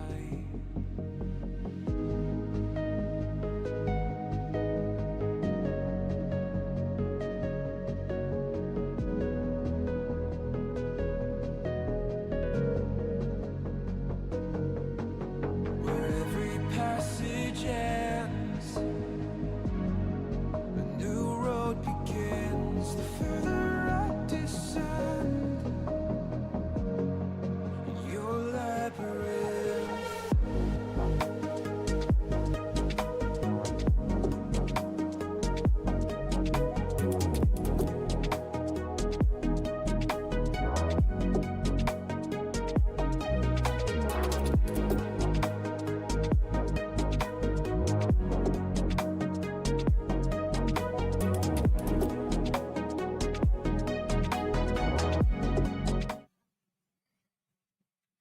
Welcome back after our quick break. Couple interesting things I might add. So we got to see quite a strong attack and a strong defense from both sides. Adding up the rounds that happened before the actual break, I'm just looking at the statistics. We had a 20 bomb that game, and that's kind of insane to me because there wasn't 20 rounds. We only went the distance as far as we could to go to that 7-5 split and try to go for that victory. And now that we're going to Nighthaven Labs, I'm expecting something a wee bit more different since of how Nighthaven plays. I'm going to ask you this quickly. Reaper, how do you like to handle Nighthaven Labs? I like to handle it. I don't really mind. I'm just watching it. How I handle it specifically, just make sure you bring enough hard breachers. That's usually what I'm concerned about. There's a lot of teams that just end up not opening a wall that's kind of pivotal to cutting off one rotation point for defenders, and then it all comes crashing down on them. So you need to make sure that you have a little hole in that one wall, you have a little sight line in that other one. Got to make sure that you can cut them off in the right places. Obviously, you need players there, to actually, hold the cutoff, but making the cutoff in the first place is something that a lot of teams stumble over on this map for some reason. All right, I can see that. But then the question has to come out. Who would you like to ban most of all out of the hard breachers then? Because if I'm playing, I actually try to go for the double ban hard breacher setup. Oh yeah, it's shifted around a lot on this map. I think it's more so the ranged hard breachers, despite most of the walls being outside. I feel like Thermite is still a good ban. It's just that Ace and Hibana have a lot more capability to open up walls, and especially Maverick as well, because you can just put holes in any of the walls. And once again, the most important thing is the sideline. All you need is a little hole. So I think Maverick is one of the most important ones to take out because he's pretty quiet and his sidelines are the deadliest. And you can see immediately the Maverick gets taken care of. But so is the Kaid, which means that Ace and Hibana can function quite similar to how Maverick would operate if he was available. You say that, but all I remember is Maverick bringing Swiss trees, but now no electrical defense this time for a denial. It's going to be up to Mute and hopefully Mirror, if we can say a nice mirror trick versus a Thermite. If anyone who hasn't played this game long enough doesn't know, if Thermite actually gets to place it down similar time to Mirror, she can expel her Mirror Shield on it, and it actually does deter that chance. And you can also just open it, shoot it, and that's a second attempt to be halted. Again, it's not perfect, it's not ideal, but it does work. As we go to top floor, though, I'm going to ask you this quickly, just because I'm looking at the operator lineup. Clash. We didn't see a Clash last match, but now we're seeing her brought Vayne in the first round. I'm wondering what their answer is to this. It's an interesting question. You used to see Clash a lot on console at top floor, and I think there was one round where a Clash would have been beneficial, and that would have been the very first round we saw on console. I think it's more effective to play into just denying space and making sure that you. Geo. Oh, he was standing like right in the fire there. I don't know how he didn't take any damage. Well, remember, you've got that couple seconds of grace period during the starting phase. Now, friendly fire is active. If he had shot at himself and stood in it, he could have been burned. But luckily, this time he didn't. For now, it's up to Shiro, and I've got a question for you. Do you like this new weapon? Because I think it's so satisfying, the foul. Well, it's a foul, so it doesn't have anything to do with the game, but it's a cool gun. um, I'm sure as a DMR, it has its place in the game, and it's probably quite the powerful weapon. And I especially love that Nuck gets access to it. I think that's one of the operators that benefited the most from this weapon being added, because Thatcher, he had access to decent ARs, but Nuck really just had to be running around with the SMG. So up until now, only having access to FMG 9. Now getting that upgrade with a DMR, that makes her a lot more potent, even if that gun can expose you around corners a lot more easily, which is a little tough when you're trying to sneak around. I always bought the Deagle, so I didn't have that situation problem. I had the range, I had the aim. I just did not have enough bullets for everybody in the entire enemy team. But as we can see, a quick free fire, trying to open up as much as they can the warehouse, but flashing the clash just to stun for now. Only problem I can see is if they do try to go for that flash play, Warden is still an option to be picked, if not been droned out. Put the triple ADS setup on a shield. Shiro does get the opener. Yeah, the down on the Valkyrie. I heard the shots before I seen it. Shiro going down to 2 HP in a dream there, but does catch Valkyrie off guard from below, meaning that, hey, everything's up for grabs. But as Sue opens up and just gives their own pick, takes out Twitch, that's a bit of a hindrance coming out, because there's still a lot of those Jaeger ADSs, as we mentioned, just sitting on shields. Frozen looking for an opportunity to punish someone down below. You can see he does decide to go for that drop. And there's another player trying to back him up, so he's now moving down the blue staircase, and you can see them trying to stack up. In the meantime, Jobu, though, does get a pick onto the Warden. And that leaves the site very, very weak, so Frozen needs to find value immediately. He does find one. The question is that enough value already? Since now, well, okay, never mind. I was going to say now they know where he is. They shouldn't lose another player, but the C4 from down below also connects. He doesn't need a direct sightline to get that kill. And so the Zozos, they benefit greatly from that flank from the Mira. And once again, it's the Lurk Mira that always manages to find the most important picks. Jobu finds another, so a little more exposed than he should have been. And now timer is ticking lower and lower. They still have to worry about Frozen. It really can't be a plant execute here. They just have to try and go for the kills, and they lose another one. Frozen, he's just going so huge. Not just map 1, but immediately setting the same pace for map 2. It's all Frozen all day for this team. Well, as long as they don't let it go, they can hopefully clutch it back, because right now they've just got to put a smile on their face and make sure not to melt. Big factors that come into that, though, from what we see, yes, the Nook play actually worked really well, especially for that stealth aspect, but now you have a direct challenger in the idea of Solus. It seems like they've read in, they've realized what the biggest problem was on Consulate, and I'm hoping that they're going to try to pick with their answer to play with their food a little bit here. As they're going downstairs, they know that there's no Maverick, so no Swiss cheese walls to try and cover a B-rush plant. But with Solus being upstairs, that means that there's a lot of potential for the factors of just holding first floor, don't even be in sight, and just go for that pick to go for the kills and plants. I'm stealing that. I'm stealing that Valkyrie camera. That's beautiful. Immediately getting some tech from some of the players in the setup phase, as that one I think just kind of went toward the ceiling. You can't see it. It's on the ceiling directly in the middle of the room.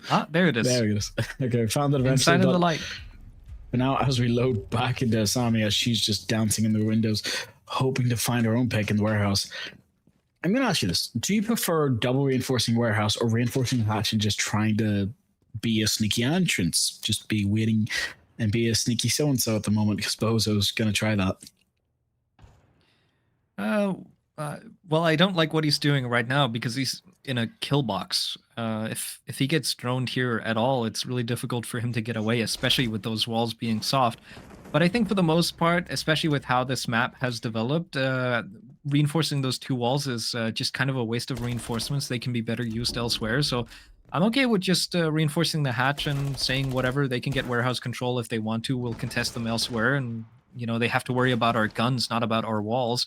And instead, actually, you can make this play a little safer. You can see here the walls next to Frozen as he's backing off a little.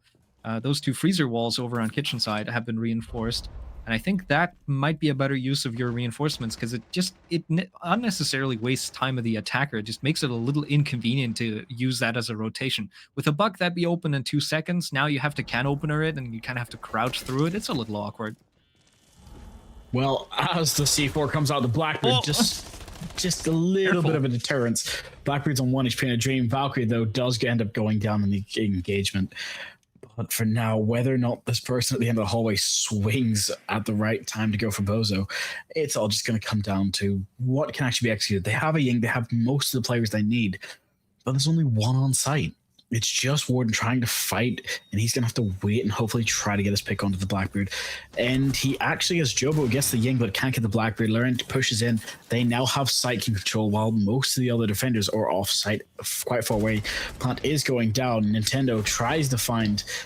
Oh, he cannot get it in time, but he actually does have a second shotty that gets the 1 pick. Now it's just up to Legion. He has to try and win this, but nope. Nintendo gets the pick.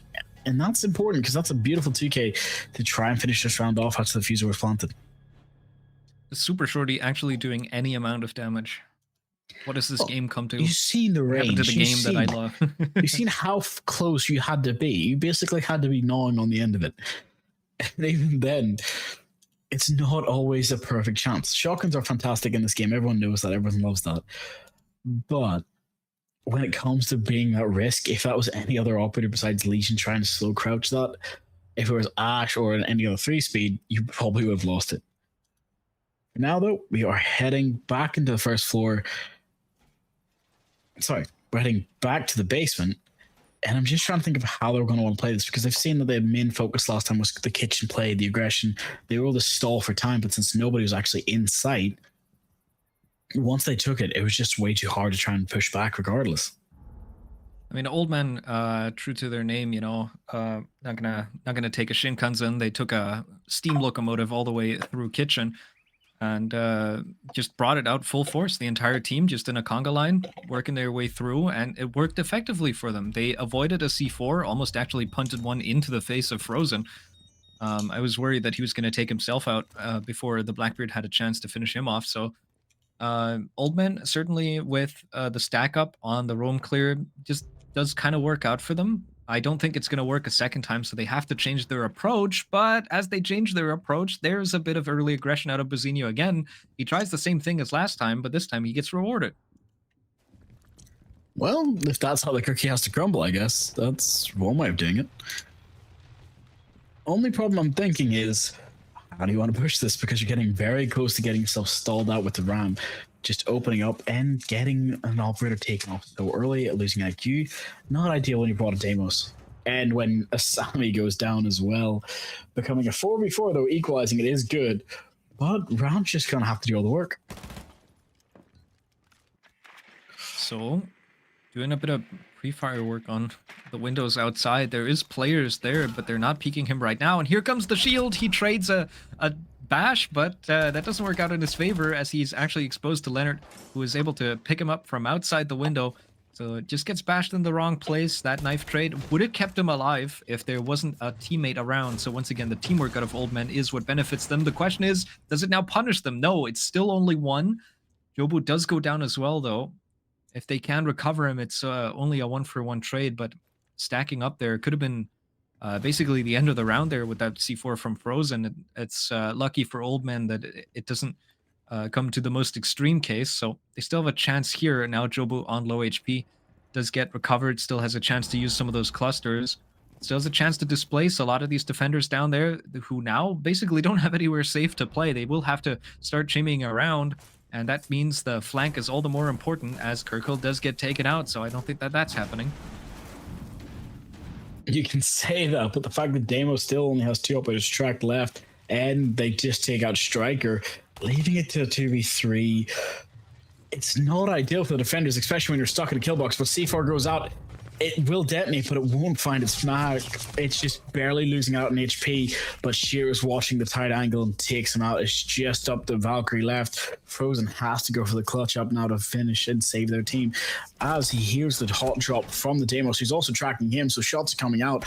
Remember, Deimos is slightly slower for the side of Valkyrie, and he's got the gun to just absolutely dominate even through walls. Yeah, I think that's the horror scenario. You have a shield that's slowly closing in on your location. You're getting actively Deimos tracked from a different angle, and you have complete verticality above you and no clue where the third guy is. It's just, I don't think there's a way for the Valkyrie to win that.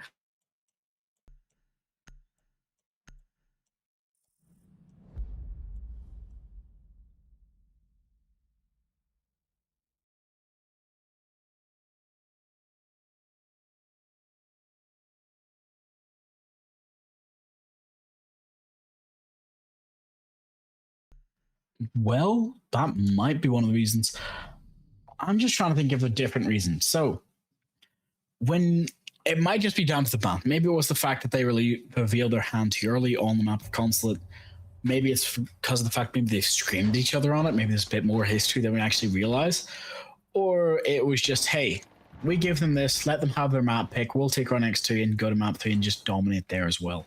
Because as you said, they have history on Bank, no history on Nighthaven, meaning that this could all come down to old men have practiced this much better.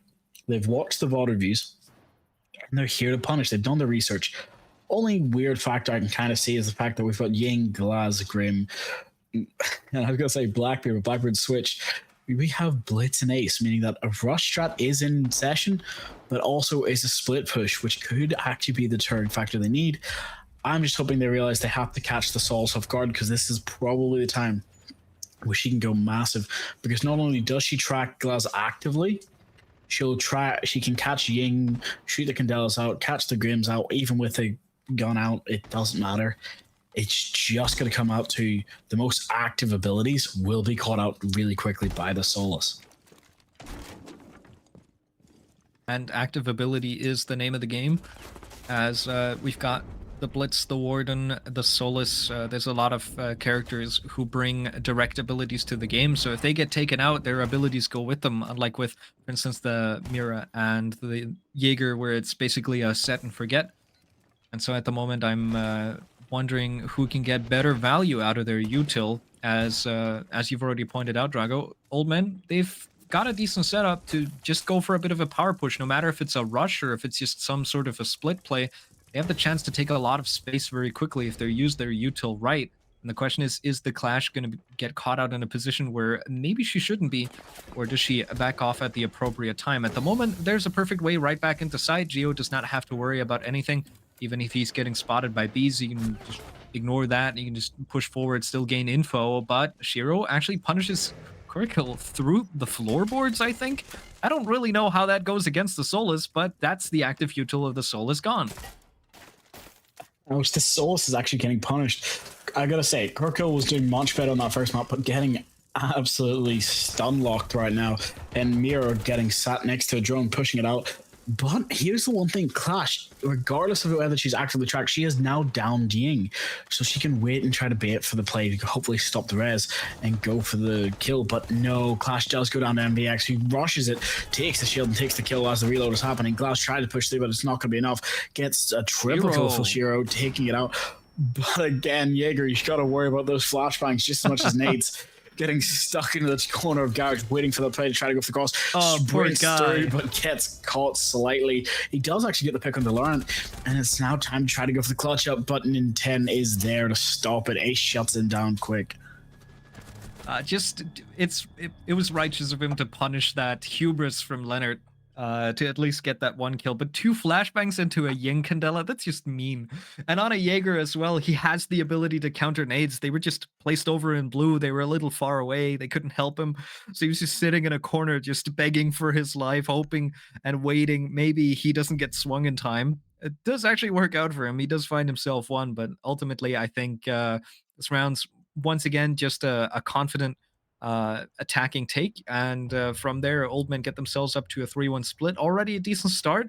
Now Nighthaven not nearly as defender sided, so we can see a similar sort of momentum swing come out as we saw in map 1, where Old Men, they kind of get themselves into the advantage. A few of the rounds look shaky, but they look good overall. Then the half switch comes in, and suddenly Zozos comes alive. So we have to wait. It's a game of two halves. For now, Old Men doing much better on the attack, though, and I love to see that. All I'm thinking is there's an old joke where it's AC 130 above, jetting Jackal Struck, getting Demo Struck, and that's all I'm feeling for the poor Jaeger at the end. But for now, they still have the ability to try and clutch this back. It is not him in lab, so it's a wee bit more of an even split compared to maps like Chalet, like Clubhouse, things like that, where it's slightly more defended. In this side, not even gets that wee bit of extra of, hey, this can work both ways. So Old Man drop diffuser and are prepped, maybe going for a window jump in, since they might know it's already clear. It's all going to come down to this droning. And if they clear upstairs above, there's a high chance go for the jump and go for the kill and take out the Denari. But it is Denari. He's a strong operator, especially with his full spiderweb scatters. And that's all just going to come down to how they want to play this. With Sheer getting the first pick on a Frozen, takes out Smoke, and that's going to be painful. Shiro is on an absolute heater in this matchup. On this map specifically, he finds himself up 8-1, and now Jobu actually finds a second kill. MBX swings into Geo, finds that kill as well. Old Man is looking to very quickly make that 3-1 lead a 4-1 as they find themselves in a 5v2. It's only down to the Warden, Kirkhill, who so far has had a rough time on this map, and Buzinho, who has found some success with early aggression, but I mean, early aggression this time around is all in the favor of Old Man. The swing comes through, Blackbeard is vaulting through that window, out comes the C4, the push right past it. Kirkhill is just getting chased down. He's got his teammate to maybe back him up. Just some shots going into the feet, but the plant is going down in the meantime. So Old Men, they've got Execute on lockdown. They know their win condition, and despite losing that player now, Buzinho picks up one onto the Blackbeard. I don't really see a retake here happening as Kirkhill goes up above, tries to look for anything, but there isn't much in terms of verticals. There is enough for him to find one, though. And so if his teammate can somehow find another pick, there is a chance, but Kirkhill gets taken out. It's only down to Buzinho. He has to find his way through the site. There's now verticality against him, potentially in both directions, but there is definitely a player above. Those Kiba barriers coming into play as well. He's got a couple seconds. He's getting flashed. There's that Blitz shield coming out again. Here comes the bash, and there is the finish. Old Men, they take another round, and once again, it's the last player getting flashed to finish the job. I feel bad because if you stick the sentence together, if anybody likes ad-libs, please do it on your own. Don't say it in chat or yourself. But team name B, and then flashes, and then insert operator. Yeah. That's just how my brain immediately went to, because we've now been flashed by this team 3 rounds in a row, and I feel bad just because last round was bad enough for having Ying. This time with Blitz, it's not being any more gentle. So for now, as we see this team lining up and trying to go for that push play, I'm hoping to see a little bit more of a standard of, hey, we've got Kill getting that first pick, finally waking up. We've got Geo entering his own as well. So this might be the time where their comeback comes to fruition in their final round, which is essential. Going for that 2-4 split, Old Men do have that advantage which they need. But it's not over yet. It's not over till the gridlock starts singing, and it's not over till those candelas are lit. So just be careful. Everyone, take your medicine if you have epilepsy or anything else that has to be done, because with Ying coming through, Glass being here as well, and Blitz, I think they're in for a flash fest that they have to be prepared for. I would have preferred to see Mute or somebody who can actually just kind of deter that, because yes, Jaeger can do it, but mine might have actually been the better chance to just actually destroy the gadgets and stop it from detonating altogether. And with that, we find ourselves in the final round of the first half. Old Men putting up a good performance so far. It looks like Nighthaven is their equivalent to a public park, as they're enjoying Zozo of being the unwilling bystanders. And we did see, you know, the Grim does come out, so there's a Blitz just taken off the board. They decide not to go with it once more, so Old Men choosing to switch up their playstyle a little bit, bringing a bit more firepower and seeing if they can force their way in through this office side. They did push here last time, and they had a clash to contend with last time. This time, that's not the case. There is no more Mira to play with either, so quite a different setup out of Zozos. question is, does that favor old men because there's less to do over on that side of the map, or is it maybe the difference of playstyle that keeps these Zozos players safe a little longer? Because that's been the big concern of this half. It's old men find a pick early. They get themselves in, they find someone who isn't supposed to be there, and they dispatch them very quickly. They've been good on punishing mistakes and over aggression, and Zozos has been giving them plenty. The problem is that, you know, guns do go both ways, and Leonard goes down as Ninten actually gets punished as well. So, you know, this could still be a 4-2 split, as Zozos this time a lot more calm and collected, anchoring a lot more heavily in sight, and just waiting for the swings to come out from a very kill-happy and a very trigger-happy old man. Well, that is true. For now, it's 3v5. But that Asami's actually giving that little bit of gap where you have to try to slow peek it. Crouched, it's not an easy fight to win. That can destroy the barrier quick enough, but it's actually working in his favor as well because he can cut that little bit of a head cover. Only problem is when you try to go for that direct take and try to get that advantage, a shotgun to the face is a really big take. But now they did come out for the side of Laurent.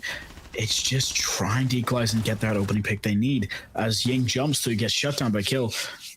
It's gonna actually be a better for Glaz though, because he's just smoked himself up. But Shiro get a double kill. Shiro doing absolute work, equalizing to 2v2. But they don't know where the last two are, and they don't have any drones in pockets to find it. That smoke play was huge. I didn't think you'd still see it, you know, since the glass change has been ages and ages, but that smoke play works out perfectly. He just peeks into a smoke, finds 2 kills, 2 players exposed, think they might be safe from this. The pickup comes through as Shiro briefly goes down, but immediately recovered, and this might be the few seconds as the rotate comes through. Jobu finds him, and now Jobu left all alone. Shiro goes down, frozen. He just has to play time here. He's gonna try and go for the prone. This is a little risky. He does find himself exposed, but maybe he doesn't expect him to be this close. A bit of a crawl coming through. He doesn't know he's there, and he wins it on time. Zozos, by a second, get themselves a 2-4 split. It was so close. Shiro tried to reel it back in, but the start out of Zozos was too good on that round, and we find ourselves with at least a little bit of a recoverable scoreline for Zozos, who now move themselves onto their own attack. To be fair, that chance when they got the kill on Ella, it just came down to would it be worth it to go for the play, and they got it. Round 7, we're heading to 2-4 split, still winnable. Kai and Ace, we just got to see, because we've seen Zozo's attack last time. It was very, very strong. So are we going to get to see it again with Kai and Ace being taken off the table? Next off, I'm kind of hoping for a Mirror of Thermite, something similar. Perfect. Wow. So that means we have some of the best time to go for this play now of, hey, we still have Maverick, Swiss cheese holes in the walls. We still have Habana and Ace who open up as much as they can and then just go for the push. Maverick being brought now. I'm kind of expecting some good aggressive gameplay, but I'm also kind of terrified because Clash is there as a deterrent. Clash is kind of the counter that you can use to counterbalance against the Maverick. A lot of those peek holes, you know, you can use them to your advantage using that Clash shield, especially now that you can put it down and peek around behind it. That's the big change, I think, that really makes Clash and Maverick, funnily enough, 2 characters that were released both during Grim Sky, interact in a unique way. And I think that interaction didn't previously occur because, you know, Clash needed to have her shield up. You could only really have that happen if somebody was standing directly behind the Clash, which it certainly has happened in the past, but now it's gotten a lot easier. And so that leaves opportunity for a bit of counterplay in both directions. We see the Maverick being stuck most likely, but it also looks like that is going to be basically the only dedicated hard breacher. There might be a can opener or 2. You can see there is 1 set of can openers. I assume it might be on the Blackbeard, but nothing much else in the way of hard breach. So this Maverick is going to have to do work. If this guy gets dispatched early and he doesn't make sightlines in all the walls that we want them to, this could be pretty bad for Zozos. Well, Bandit being the only deterrent now, they're just going to have to wait to see how he tries to trick it. And with that play does mean that nades could be their best friends, because that means, hey, we make a small hole for the Maverick, pop a nade at the door, and even if Bandit's not expecting it or he is expecting somebody at the windows, they can go for the kill instead. There's many ways to try and open this because, as you have incorrectly guessed, it's Sophia that has the hard breaching charges, and she's the one downstairs trying to cause a bit of havoc. But it does not matter. Deimos gets the kill, takes out Bandit, leaving it as a 5v4 with Maverick being able to open that hole from below and giving himself that angle to watch for the play. That was through the hole that the Bandit had just made. And Kirkle, I think, just spotting out that Keratos had made a few holes in the floor. So the new addition of that secondary going kind of against the Bandit in this case. Maybe not having access to something that can make vert holes would have favored you a little more. Just very unfortunate timing here. So now the track is coming through onto a Warden who has to back off as his shield is being detonated. So that deployable is gone, and Kirkle will actually pick up the kill. He does find Shiro, and immediately as we move on to the attacking half, he's having a much better time. He wasn't doing so hot on the defense, and immediately I've cursed him. I am so sorry, man. My apologies. Zozos still find themselves at an advantage. They still have a clash to deal with, but that does also mean that Old Men really don't have a whole lot of firepower right now. You say that, but when there's a Blackbeard and Clash facing off in close tandem, you're expecting the extra operator to be there. Yep, and they actually win it with Laurent getting a two-piece. Beautiful kills, adding the triple kill. But it's up to Sophia to try and either get an entry pick or push through. As now one side has been completely closed off, they know the Clash is close and just have to wait and try to find the pick, but can they actually get it? It's all going to come out of this moment. Clash gets stunned, tries to switch the second but doesn't have the actual time to do it, pushes up, tries to pre-fire the electrical, but cannot find it. But Bozo gets a pick on Laurent, but flashbangs himself and his teammate. Not ideal, but it still does work.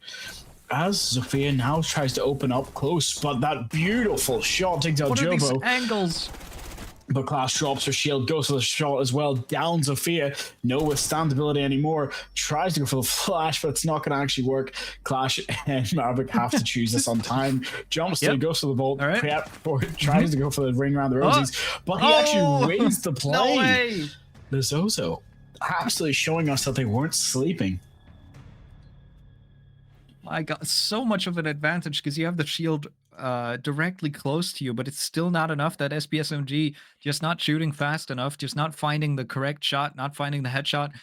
And Maverick on top of his game, Buzinho, he finds all the important kills. And it was a can opener, ultimately, that kind of saved this round because it was a genius reinforcement coming out from the defenders, just blocking off that rotate, just completely removing access to rafters. And that little can opener in late round that gets popped, opens up that wall, adds another angle for the defenders to have to worry about. And especially just, I think, the shots out of Buzinho and the crosshair placement out of both the remaining attackers is what ultimately still dragged us over the line. So I'm starting to see a bit of a pattern here, Drago. We've got Old Men up 4-2, and now they've lost a round. Is this going to go the same way Map 1 did? No, but I think Old Men's defense is penetrable. You can see the gaps in the defenses. You can try to make a play. So I'm hoping to see something interesting come out of them because of the factor of, hey, it's not human labs. Everyone should know how to attack and defend this map. You shouldn't just be getting steamrolled on one and then steamrolling on the other. Only factor I'm seeing that's kind of changing that is these 1v1 situations they keep getting put into. Maybe they have to just, hey, we go for the man for man, yes, but we don't leave it down to a 1v1 or we don't leave it to a 2v2 because, as we've seen, the Old Men do know how to take it, but they also know how to dish it out quite well. Just got to play it a little bit better. Well, I think it was an old man that once said, it's not about how hard you can hit, it's about how hard you can get hit. And I think that's what it's about. If he is old, though, that is not old. Sylvester Stallone is not old. I will not accept that. That is slander. Consider 79 to not be old. No, he is a young, handsome man with a boxing history that can go the distance. But for now, the most important factor is if you count him, you have to also count Arnold Schwarzenegger, and that was not allowed either. That's sacrilege. But factors are coming out when Dick Van Dyke is 100 and his teammates have got 1 HP and a dream on Laurent. Hopefully going to try to clutch up, being prepared for these flanking angles, always checking the corners. But they understand they can't just directly try to go for the push. And Sophia prays to try to find a pick, but does not have the time. Just that shield juggle from the Clash is just keeping it alive for now. as Nintendo is trying to find a jiggle peak to opening up this pick. But for now, they're all stuck waiting for it. And Sophia barely missing the head of Loren, just barely ducking the shots. They know they're close. They go for the pre-fire and get it. Oh, Beautiful what is shot. that? The pre-fire does work. Disgusting.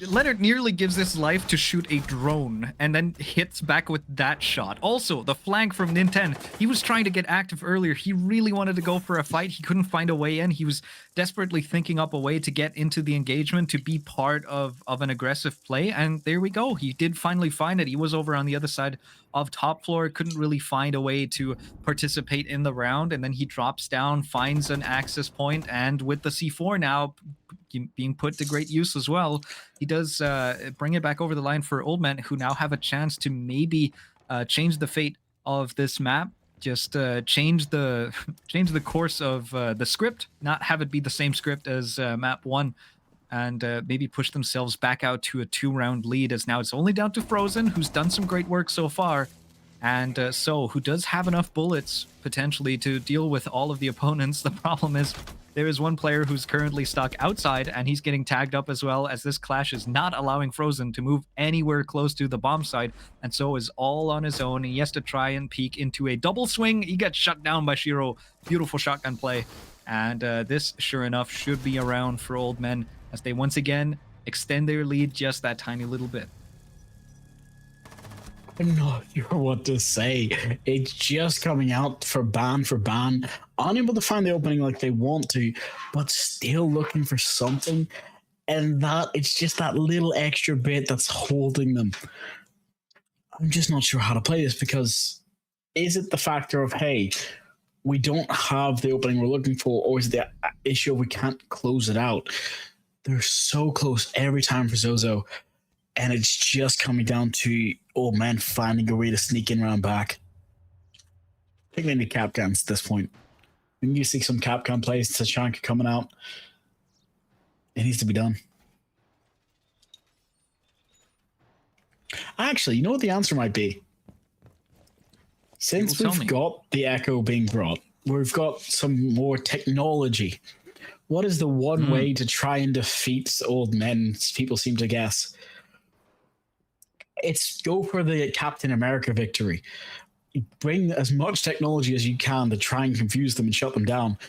Be the attackers that bring Twitch, Brava, Klug, everything, just so that they can't get over that hump. I get that's a bit ageist, but it's more about the factor of it does seem to be an intel issue, actually, is what I'm just realizing. Problem side of Zozo, they're walking into these fights, walking into these rooms, but they don't have the intel. They're sacrificing drones for picks and not being able to capitalize on that.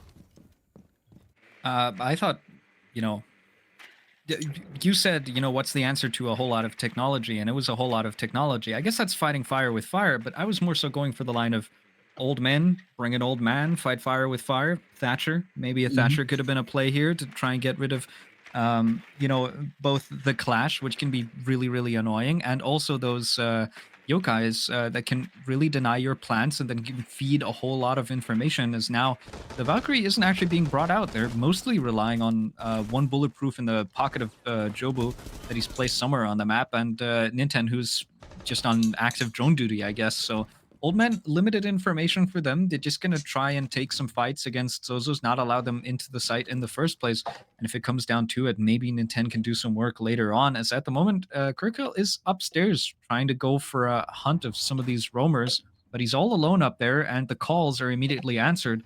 So there isn't much information you can work off using that sound. You're definitely about that. Using the sound from upstairs, but also the fact that Quill has to try and find this pick on Shiro, who has been running a 12-3. It's not an ideal fight for you to want to try and take, but his call out to his teammate will be just enough to be like, hey, somebody's run through, somebody's coming down the main staircase, be prepared for it. But whether he's actually he has no idea. No. Shiro goes down to the Kebi. That's the first opening pick, and that's a C4 off the table. I'm pretty sure both C4s have now been used and gone. Well, you said it Maverick- wasn't a fight you wanted to take, but you know, if Shiro's not looking the right way, I think I'd take that fight any day of the week. So Quirkle is going to be very happy with that. As Buzinho finds another one, we see those that Maverick just kind of Swiss cheese working out. As another kill falls the wayside of the Zozos, who are now getting themselves much better into this attacking round. Now they only have the Clash and no longer the Echo to deal with as he goes down as well. So MVX, he's got a little shield to hide behind. And he's got 4 players to try and deal with. And once again, the flashes are just incessant. Even with Lizozos on attack, it's once again just the flashbangs coming out on the last player, just really making sure you can secure that kill using all the util, dumping it on one guy, making sure you can bring it over the line. And Lizozos, they once again minimize that gap. No match point yet. I'm just not sure how to take this. It's getting so close every time. They want to get to that penultimate round. They want to try and get their advantage and go to map 3. The Zozos is clawing it back. They've now chosen to ban There goes Clash all in of Maverick. Grim Sky. It was a great season. Don't get me wrong. I loved old Hereford. I loved new Hereford, but it had to go. It's been that much of an aggressive stop point, and the fact that Maverick on that final round was so integral to just getting opening picks, best to get rid of it. And that's a fair choice by these guys to make that decision. I was surprised that the Maverick ban even took this long. I'm a little confused by Oldman's pick to get rid of 2 of the main hard breachers first and then get rid of the Maverick. Because, you know, Zozos did it the other way around for a very good reason. And that is that Maverick just becomes very, very annoying to deal with. And he can get kills in situations where you're just maybe having like a little lapse of judgment for just like half a second. And he catches you out because you're just not expecting him. And so it makes sense that they get rid of him now, but should have maybe happened earlier. And that maybe cost Old Man 1 round already. So they recover from that. They now get rid of it. There is exactly 1 hard breacher, 1 main hard breacher that you have access to. And Hibana's not even getting brought out because the can openers will do everything that you need it to do. Well, that's actually a really good start because of the fact Hibana's not being brought, and they're just going to open up the cast backers with needs anyway. It looks like they're leaving that gap open for more of a, hey, we want to take the more direct approach, use those breach charges, use your abilities as quickly as you can. Even Ashe is bringing breach charges and having her Ashe charges brought as well. So they might just be planning for it. Hey, let's open as much as we can, find the opening pick as quickly as we can. Oh, just barely catching the sight of him, but not able to get that pick on the Maestro yet. But Goyo does go down. Shiro has been taken out a lot earlier in these opening rounds now. Going down early is Shiro. I think in the first defensive round that Old Man had, he also went down very, very early, and that kind of had a detrimental impact because he is finding a lot of value for Old Man so far, and with him going down, it is Ninten to shortly follow after that, and you can see MVX just kind of sticking his head into the fight as well, trying to see if maybe he can back that up as well. But you've already had 3 people peeking the same window. Now you have a second guy back, you know, just trying to get back into the fight in the same hallway that you've lost your teammates. I don't really know if the over-aggression from Old Men is netting them any benefits, as there was an attempt at a lurk from the Ashe, but I think that bubble will catch them out as, you know, dead people on cams. That is kind of a detriment. You can't really sneak around as much because those cameras will spot you if they're there. So he has to back off for now as Geo gets taken down to very low HP as well. And Zozos, they choose to maybe take the speed out of this round for just a little bit, wait for that info to come in. Now they know that they have a person trapped over here in this little storage room. They know that the castle has nowhere to go. They try to take the fight. Kirkill is not able to find it yet, but he's got teammates potentially backing him up as he tries to find that pick. And back and forth, that UMP doesn't find the necessary shots. The close-up comes through, and actually the UMP wins the fight. Leonard, he's able to get away with murder here as, for some reason, the Ashe doesn't find any backup. He's all alone up here, and now he has vert control. That's the greatest thing I've ever heard, because right now, Geo only having 10 HP in the Dream, but Castle also being tagged, these two could actually trade just for 1 bullet. But as you can see, the quick duck from Fenrir takes out Bozo, opening up the time to hopefully find one of these players that are hiding close. But nope, Geo swings, gets the pick on VMX, and hopefully can find the next one. The Fenrir gadget, though, does stall for a little bit of time. But that Maestro is alive, and if he tags Geo first, can down him So bad and for over Geo. the pick. He's tagging the wrong person, though. If he knows that Geo is 1 HP, he should be able to go for this. The problem is the verticality is still there, and yeah, he gets forced off of the plant. Old Men take another round. They put themselves onto match point, and now we have a reversal. Last time, Zozos were the ones on match point with 2 opportunities to close it. This time, it's Old Men, and they have a chance to take this in regulation once again, which would leave us with map number 3. Well, it's getting a wee bit berserk in here at the moment because of the fact Old Men are now into that penultimate round. They can take this. They can take us to the third map decider that we need to see. And I'm actually really excited for it. We've got Fenrir, Asami, Valkyrie, all in the defensive lineup with Asami and Shiro on Fenrir. I'm just kind of wondering how Wardenmeat's going to fit into this gap right now because of where we're heading to as he tries to hunt a drone, but just can't land the shots for now. But sorry, as I was saying, how do you try to find this opening pick? You know you've got a lot of previous matches to go through and try and think of. When it took them time to push up, going through the site, trying to get that opening pick, they were quite straightforward with their take. Dokebi hid, caught off, mute off guard, and just opened up the entire game. If that happens again, you're in a big world of hurt. Big world of hurt indeed.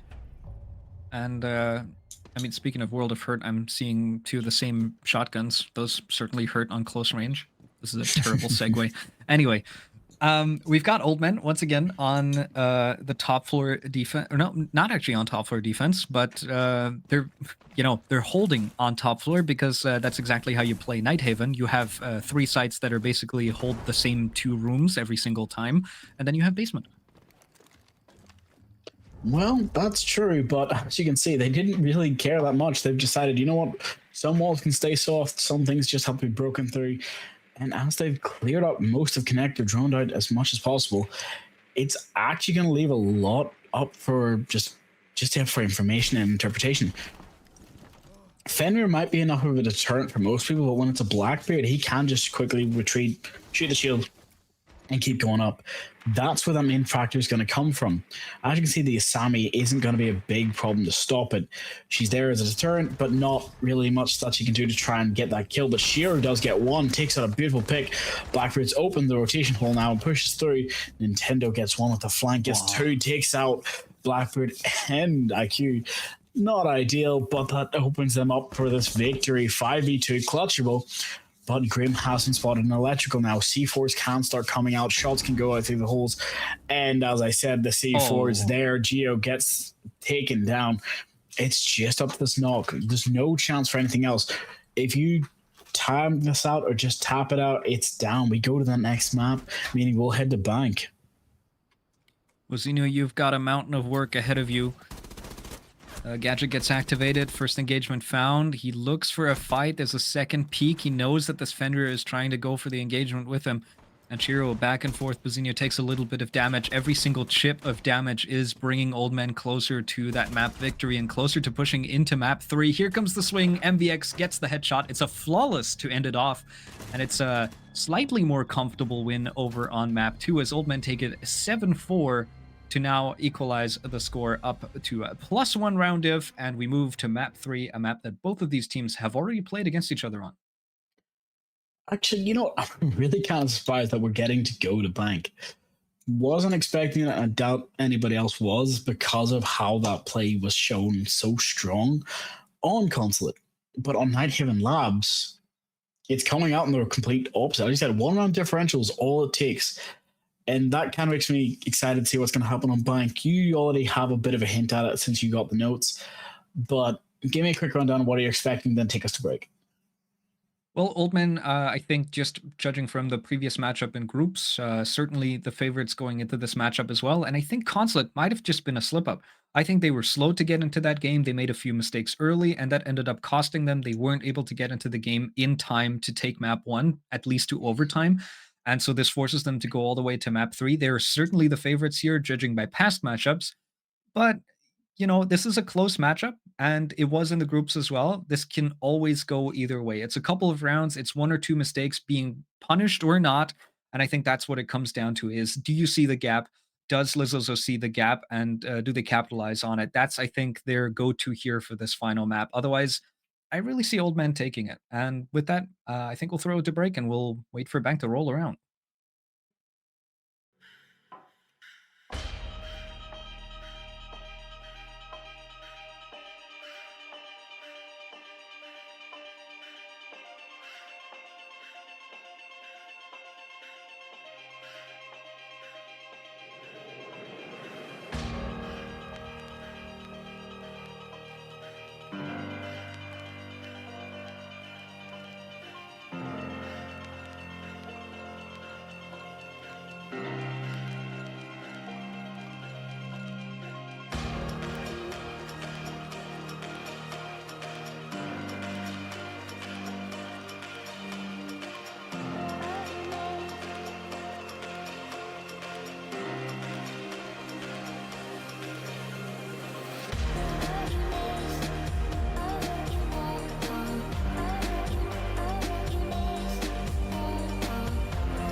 distance, the thin line that separates your shadows from my soul.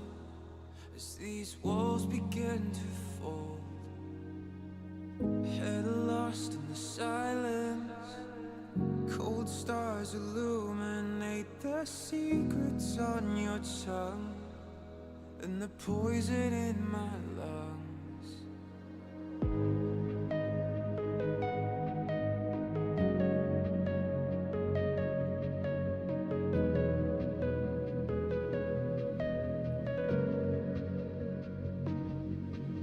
Where every passage ends, a new road begins. The further I descend, your labyrinth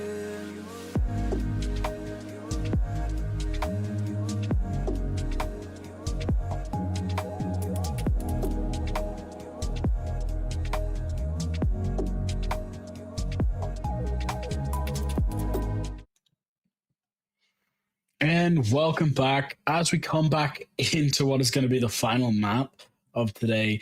Bank, we've had a bit of a crazy race. I'm not going to lie. 7-5, then 7-4. And I'm going to say this, a team with a bit of a rivalry from group stages coming in, getting the playoffs, and now trying to go through their elimination time. It's not ideal, but it's one of the best stories in esports history, and I'm going to accept that right now. But Reaper, I want to hear your opinion as we head in.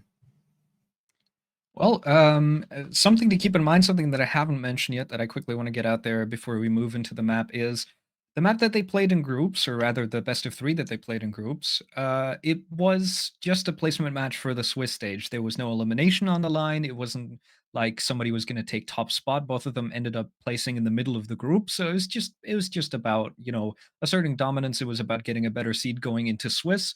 But now meeting here, this is the match where it really matters, and you can see that both teams are pulling out all the stops to try and stay in it. And you can see that reflected in the scoreline perfectly. 2 close maps, 1-1. We need a third map, and I can't wait to see Bank. Well, as we go into Bank, there's some important factors everyone needs to know. Yes, it's changed.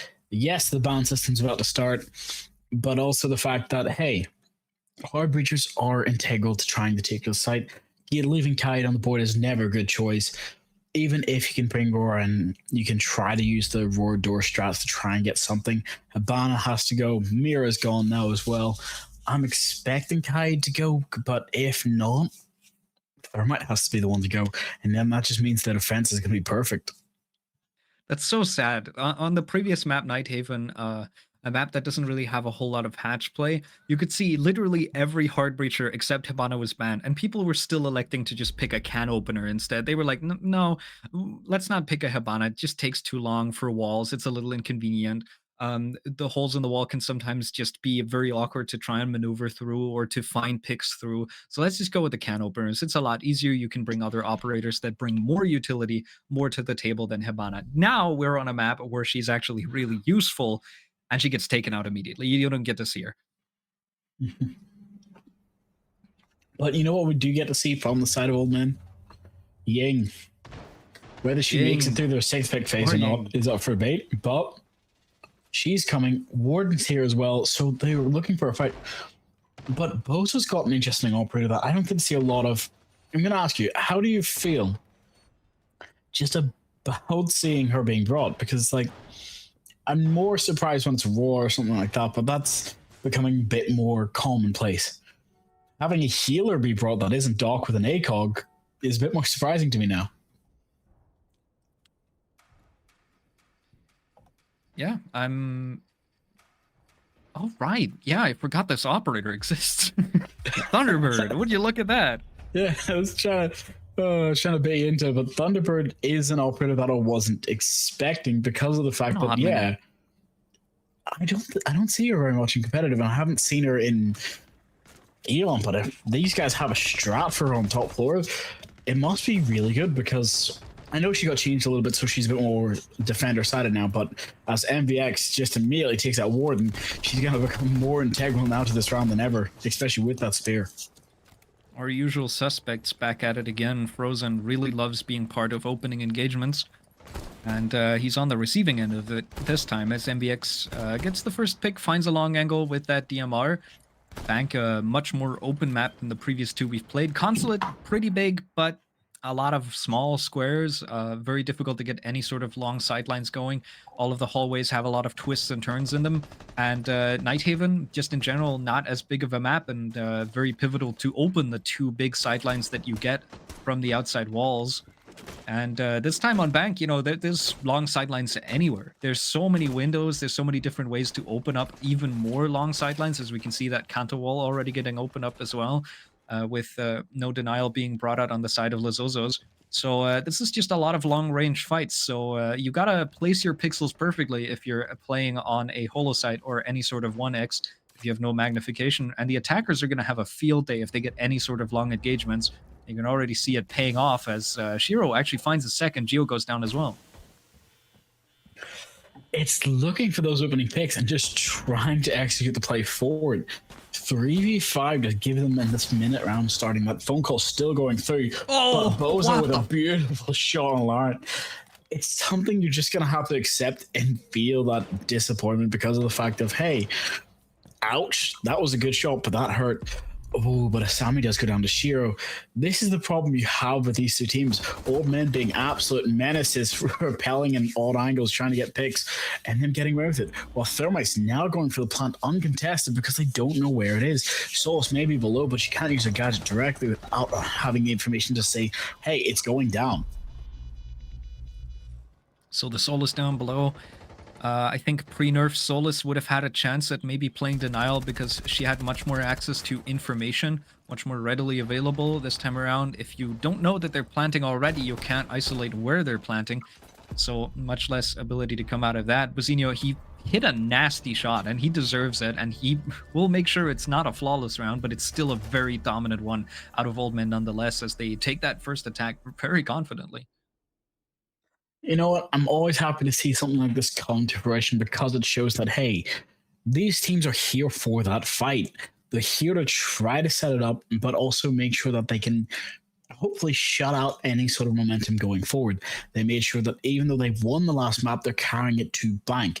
Fenrir, Goya, Warden, Asami, and Legion being brought inside of Lizzo, but 6 picks still for the operator on attack. Monte and Castle being taken away kind of worries me a bit because of the fact Kai's still on the board, but he's not being brought. On a map like Basement Chalet, sorry, Basement Bank, you kind of want to get that extra distance for you. And we've got people just doing Basement circles. Chalet, we're in winter mode. My brain's ready for Christmas and it's trying to get to that point of let's go to sleep and hibernate. But it's not time yet. Because right now we have a complete change except for Thermite on the Old Men side for 6 picks. The Basement is the bomb site. So I'm just trying to think of, could we see a Thermite rush? Could we see them trying to, nope, Thermite's been switched out for a fuse. What's the plan here? Maybe they've just cut off enough of the information gain where they're not sure where to go. Okay, I understand how they're going to put the Goyo to good use as on Basement. He's very strong. I think it's the one site that kind of resembles how a lot of Consulate as a whole plays out. I think that Bank Basement is very reminiscent of most of that other map. So you can go back to that other playstyle. And here the big difference is the Goyo isn't worth enough elsewhere to be warranted a ban. So you do have him available here on Basement, which is going to waste a whole lot of time. And the best way to deal with it is bringing something like a Twitch or just being able to, take onto the bomb site quickly enough so that you don't have to worry about time. But that's rather risky because any stepping stone in your way, anything you overlook could be the end of your round. You get punished by one roamer. As actually Nintendo goes down. I don't know if that was from the spray from Buzinho because I can't even see the layout. But a lot of kills are going the way of Zozos. It looks like this round is just over. I was saying one mistake and the round slips you by. There it is. Well, the actual answer was it was kill, getting the open pick, gets the down, then gets the finish. And now it's up to this Buck waiting for it. His teammate's stuck outside the window, but Warden's there to catch him off guard and goes to the wall behind quickly to finish. Not just yet. Round 1-1, meaning that, hey, they're just having to make that deciding vote a little bit more secure. It wasn't staff from area, but if we've seen how good they can hold it just on a weird, I'm going to say a bit of a meta reason, I'm looking forward to what they do next because the next round is going to be their ban. This round, I'm expecting them to just try and hold and just go for that victory. Whether Fuse does get brought again and goes for the upstairs, maybe could be a smart play. But from the Zozos roam game, I'm just going to have to wait and see how this play comes out. I think maybe part of the plan of that Basement here and the massive aggression that came out, I mean, it worked out for them because they won every single engagement that was given to them. It's just, sometimes it goes your way. It's still a shooter. If you can hit all your shots, the round just ends kind of quickly. But I think the main idea was you're not even bringing a Kaid. You're just kind of banking on playing aggressively and then playing a late round denial inside of the bomb site. Maybe keep the Kaid low key. Maybe don't put Old Men onto the trail of banning that operator away from you so that you can use it a little later. That might be too meta. I might be overthinking it. but maybe they're hiding the kite away to use them later because, they've won basement now. They can go back to it in a couple rounds. And from there, they can bring an entirely different strategy where it becomes so difficult to open those hatches without access to Hibana and potentially another operator that could get taken out very, very soon after this round has transpired.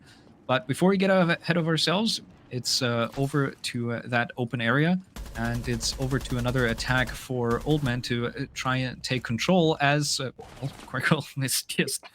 Yep, I said on this map you need to put your pixels right if you're playing a holo. Quirkle is proving that. I was not expecting that. When I heard that tap, that was painful to watch, but it does happen. It's one of those moments where you want to try and go for that victory early, but it might not be that easy. But as you can see, he's so just confident. Quirrell's so confident. Just a pre-fire and recoil control working out perfectly, but also having the confidence that, hey, my team are backing me up, so if I leave an area, they'll take that pressure immediately, making sure there's no phantom, making sure there's no issue of trying to recapture. But Warden versus Blitz doesn't always work when he can just flack on his glasses and recover immediately. So it's good that he's up there, but now it's only up to 2 people stuck upstairs. And with that long angle on the windows, not ideal for now. All right, Shiro on this long angle getting bullied a little bit by some of the players getting aggressive early, gets taken down to low HP. And now Bazinho, he, just like Quirkle, just getting confident, trying to go for peaks. This one just kind of goes against him. He gets taken out inside of lobby, so we find ourselves back on even footing, 4v4, but Old Men have taken a decent bit of damage. Any chip damage could do it. Now, once again, it is that Blitz trying to chase down, but there's backup Zozos. They've got 2 players. The problem is Old Men do as well. Hero is there for the trade for his teammate. It's once again a 1-for-1, and now Quirkle tries to peek out, but the DMR is there. That headshot connects. Hero, he's got just the right angle to work with, and now he's going to try and hack those cameras, which is going to give them access to those Maestro cams. Those bubbles are going to be really important because they might just give away some of the defenders inside of the bomb site. Well, you're right about that, but as you can see here quickly, they're just going to try and open up and try and find their playstyle. But now it's a 2v3, yes, but 30 seconds. That timer is taking down for that 2 people to try and have that advantage. Quickly as it might seem, they open up the hatch, but Buck shoots just perfectly unprovoked. The timing on that. And now it's just down to a 1v2. Grim is going for the plant, but Fenrir has to try and find his opening. He knows there's a ram close. You can hear the ping of where the diffuser is being planted. But he doesn't know where the ram's pushed back. She was hiding behind a printer and finds the pick from archives. I think he was expecting that RAM player to be covering a little deeper inside of Archive, not necessarily thinking the player would be as close as he was. Pushes through, does get punished for it. Old Men find themselves on 2 attacks once again, so this is shaping up quite similarly to Nighthaven so far. Maybe that attacking start for Old Men just gets them into their groove a little better. I feel like, I've said it before, I think Consulate slipped away from them. It's just they started out a little slow, they were a little hesitant, and then they couldn't start converting attack rounds until way, way late. And Zozos just built up too much of a buffer, too much of a lead for them to hold on to it. But now Old Men, they're finding their own. They're finding back into the form that they had in group stage, and they're looking poised to maybe run away with this. So I need to see something out of Zozos to try and counter that out. I need just some sort of sign of life, some sort of originality to come out, some adaptation where I'm like, all right, they maybe have Old Men figured out. Maybe they have something to fight back with. Maybe they have something to answer with. You know what? We have to give them that hope. You have to believe, because right now they're showing that they are a really strong contender and a really strong team. Yes, they're getting caught out with some simple mistakes or just some really good plays, hearing persons called. And it's not that they're not winning for the fact of not trying. It's just the fact that they're getting caught out in the worst possible times. It's just timing. And that's all Siege is. Siege is really painful timing. We have a quick rehost, though, coming up in a second, it seems like, from what we hear. We'll come back to our lovely faces. So, as that's going to go down there, one of the more important factors is 2-1 to Old Men. Painful to start, but kind of happens. It's one of those things where you're just going to have to accept it. So, as you come back to our lovely faces in a second, we'll go for a quick timeout. And we'll carry on. Hold on.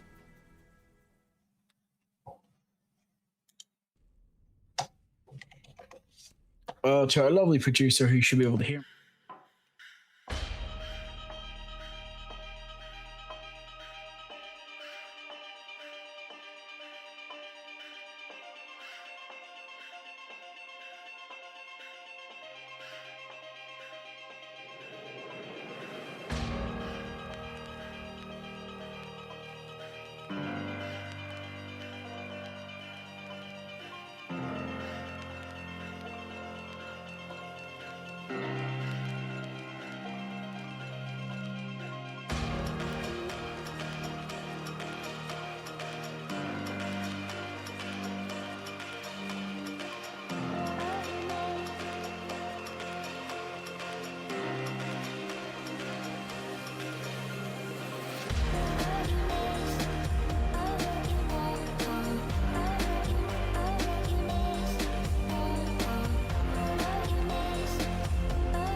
distance, the thin line that separates your shadows from my soul.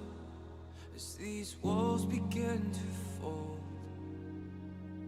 head lost in the silence, cold stars illuminate the secrets on your tongue and the poison in my lungs.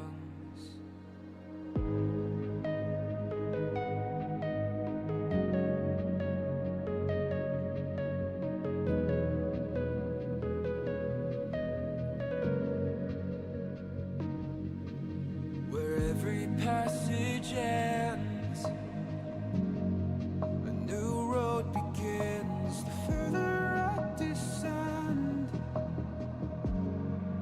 your labyrinth.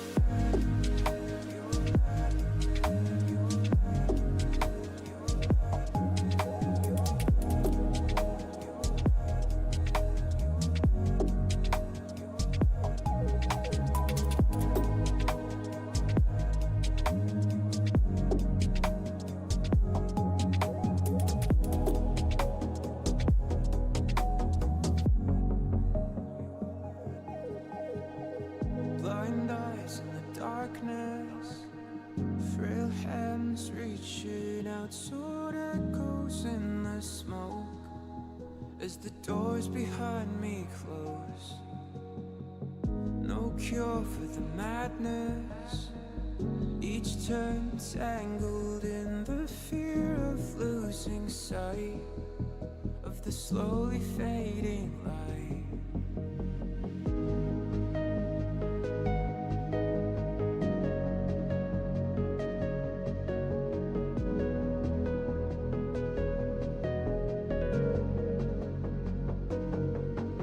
Where every passage ends, a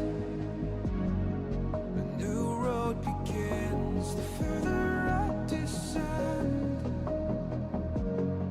in your labyrinth,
No, sorry about that. My mic seems to have just had to break for some reason. But as always, small indie dev team, small glitches, things happen. 10 years of experience crammed into one stream. Something that everyone has to be understanding and expecting of. This is Rainbow Six Siege. We love it for the bugs, we love it for the glitches, and things become features immediately. Because if you don't know, we now have that chicken logo, which was originally a hack and a bit of a glitch, added into this game as a new feature for the wildcard event. So if you haven't played that, head over and give it a test. But the Zozo is here. We will give you the numbers, we'll give you the stats, we'll give you the gameplay. This is the place to be and things to watch. But most of all, I'm kind of expecting a rush and hopefully a good reinforcement. Nobody giving those early deaths. The momentum has been slowed down due to that prolonged break. But we'll just have to see how much of a stall that actually is. The thing I'm most excited about in that game mode is the multi-pick. I just really love that idea. Because it's not at all balanced, but it's just really, really funny. You don't like the 5 recruit strat now? Come back. Oh, 5 recruits is fine. That can come back. I'm just a little worried about like 5 Capcons or 5 clashes. I think that's something that. Oh, I think you have a bigger ridiculous. problem with the 5 Blackbeards. That was fantastic. That sounds great. That sounds like a lot of fun. I would love to play against that. Let me just like quit the menu real quick. Well, you can't do that again. We've been stalled long enough as the players are trying to set up and hopefully get that opening setting they need. The only problem I can see coming out from this is the fact that they haven't actually stopped or just cut off any of the C4s, and there's a lot of utility still in pockets. They've got one C4 just getting rid of wardens, but I think it's a pre-place. So whether or not they jump in and onto it, it's all going to come down to this moment. Some of those light walls are a little awkward. They're just very straight, just being placed out directly in front, not really covering walls side to side. I don't know if the plan here is to just obfuscate as much as possible, to just create a tiny little hallway where it's difficult to tell what's going on. And also, look at this Solace. It's going to be so difficult to tell if anybody is planting, because you're just seeing so many gadgets that have nothing to do with the plant. And, well, you don't have the Solace alive for the plant, as the plant is coming down, and now with 2 players already down, a 3rd player looking the wrong way as the shots are not quite connecting. But regardless of that, the plant is down. This is incredibly difficult to retake. This is the kind of bomb site that once you repel outside becomes impossible to play around, and Nintendo he makes short work of it. He doesn't even need to hold it from outside, just get the kills from inside the building. That works. Well, they closed the door. That's why Roar is so strong in this match and why it's so integral. But you can't just blindly gloss over it. You have to be prepared to go for those fights. And as we're expecting now, coming back into this match, it's just waiting for whether or not people have fallen asleep or woken up to the idea. Because Rora, she's so strong. And the fact that she has that LMG, it's a good reason for her to be banned on the map like Bank. Tight angles, long corridors, long angles, as you said, from doorways. But if you just get rid of the doors, no problem. No doors, no problems. Exactly. But as we're in this match with Zozo and Old Man, I'm going to have to ask you something very quickly. Sorry for interrupting you. Why is Blackbeard still allowed to be played? I've been wondering this for a while. They've seen how strong Old Men have been with Blackbeard. Why is he still allowed to continue? It's a really good question that I have no straight answer for, because taking out the Monty, I don't even know, did Old Man bring a Monty? Have they brought one at all yet in these like 4 rounds that have played? Before he was banned, yes, but as of right now, no. Because again, he got taken off in the first round. In the previous map, yes, Monty was an integral part, and he was an actually destructive force. They got rid of Monty into this match, which was smart. The only problems coming out of it. Oh, the bans are how it's going to go. I'm sorry. The order is backwards. Don't worry about it. That's just up to our lovely observer today. He is a little bit EP of a child today, so just expect it, play with it, and understand that it's time to come out to how do they want to win this, because they're holding it just in the first 4. Go on. Sorry, go ahead. Yeah, you know what? Who cares if he was banned or not? They should have picked him anyway.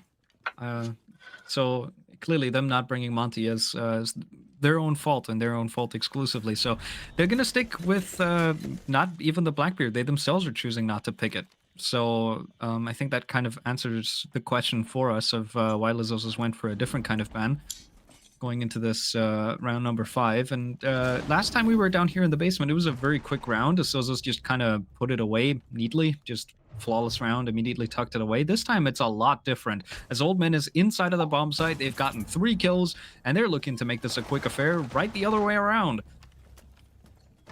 Well, they're trying to find the opening pick, but whether they can actually get it, it's up to this Fenrir to try and clutch it out now. A 1v5 getting hunted and chased back down. The bomb does get planted. Sorry, the fusee gets planted. And now it's just going to come down whether they can actually push back down the staircase or not. Here's the biggest problem I can see. Fenrir has the MP7. He has the clutch and the utility to clear this out. But without actually being able to get down the staircase safely, especially when it's Stokebi there, it's going to be a flawless. It's something you got to worry about when you try to get into these plays. The matchup between these two teams has been so interesting because a lot of the rounds have been far from close. Despite that, the ultimate round count on the first 2 maps that we've played has been very close because they keep trading rounds back and forth. It's just heavy momentum swings going first one way and now the other. And you can see that perfectly reflected with Basement here on Bank because the first attempt was a flawless defense out of Zozos. There was just like a couple fights in open area and the round was done. Everybody was on the floor immediately. And this time around, Old Men just immediately went into the site, got all the kills they needed, and in a 5v1 started planting. So it's a complete turnaround. It's a complete shift of momentum.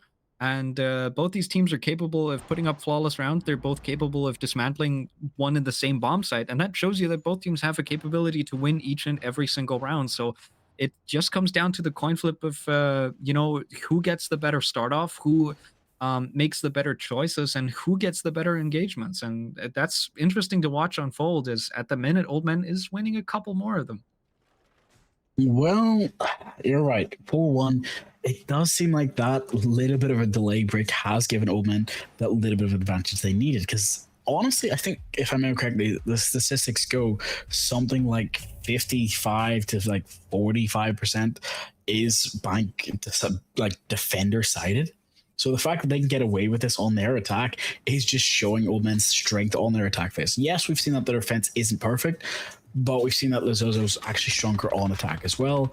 The only problem I can also see is the fact that they could end up getting caught off guard by the Amara, who's just jumping straight into Plaza, trying to get some sort of early access. Issue is, you only have that 30-second timer ticking away against you. You have to get into the building. You have to make these smart and open plays because site is going to be held tightly. If you try to go upstairs and take the play, you know for a fact they're going to have extension. They're going to have roamers. If they don't clear it out, it could end up ruining everything. I was going to say on the point of Amaru, early access, it's a little late for that. Game's been out for 10 years. I don't think that Joe was going to have an opportunity to do that. At the very least, he's going to have a chance to just walk into basement and potentially catapult himself up one of those hatches. And I think that is going to be the surprise play that they're going to go for immediately into the side. He's got the SMG-11. He misses the shots. He puts the SMG-11 too high. The recoil gets away from him. And Zozos completely punish the approach from Old Men. They try to collapse all at once. They try to go. They go 3, 2, 1, and let's execute. And immediately, every single one of them gets cut down. Zozos, they get themselves 3 kills. Now Shiro is boxed into elevator. He makes himself a little bit of an escape plan.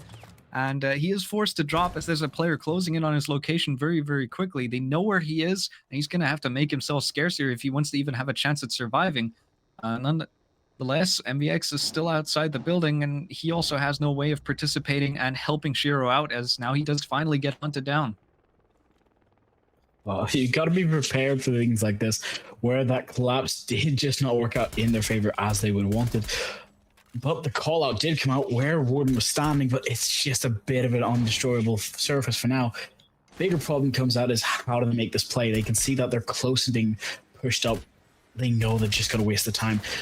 Issue is whether MVX is willing to let them take that victory, getting the first pick on the Warden. The comeback is real. He knows Old Men have the leeway to go for the round, but he's not really going to give up without a proper fight. You can see the yellow just from the smoke, just that little bit of yellow stun. Tries to go for the pick, but it's not going to work out. The only reason their offense didn't work out is because some of them were counting in French, some of them were counting in English, and some of them were counting in German. Just that 1 second of hesitation was enough to dismantle Old Men, but MVX doesn't have to worry about the cooperation. He's a one-man army in a unit. bringing glass and knowing that he can push this and clutch up. 15 seconds, but L is on the staircase to shut it down just before he can get his motivation and momentum. So, Well, he does that's get his 2-4. one. That is right. He gets his one. He gets his 2-4 split, though. All men have it clear. Only problem is the right bands can make or break Old Man's defense right now. Bigger factors that have to come into this: the Zozos playstyle versus Old Man's aggression. Because we've seen that Old Man like to take that early first round pick, using that Dokebi that first round just to get that pick for the long range. It's whether or not the Zozo is going to be able to do the same.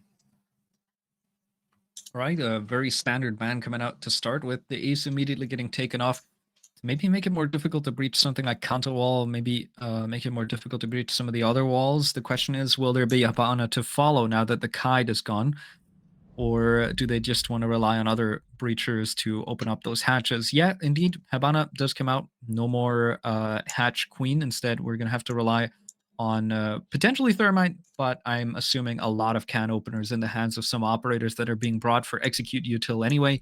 And once again, the castle ban is coming out. He's not really getting much action on this map. Well, you can say it's not a lot of action, but he got banned last map, so... Well, he didn't get banned last map, but he got taken out every round at the very start. Every utility he tried to bring just got shut down as well. So the fact that they've lost castle now kind of means, hey, it may not be brought, but you can bring Aurora on the attacking side just to give that a little bit of leeway. Kai's gone. Bandit and Mute are still available. So there is still wall denial, but also the fact that this is bank.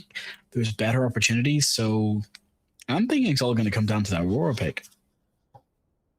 It does look like the Kite ban is a good choice. I mean, for the most part on bank, it's a rather common ban, but you can see Old Men, they're immediately going for basement despite the Kite ban. They're bringing out a lot of execute denial. They're just bringing a Mira, they're bringing a Maestro. They're trying to make sure that the plant doesn't happen.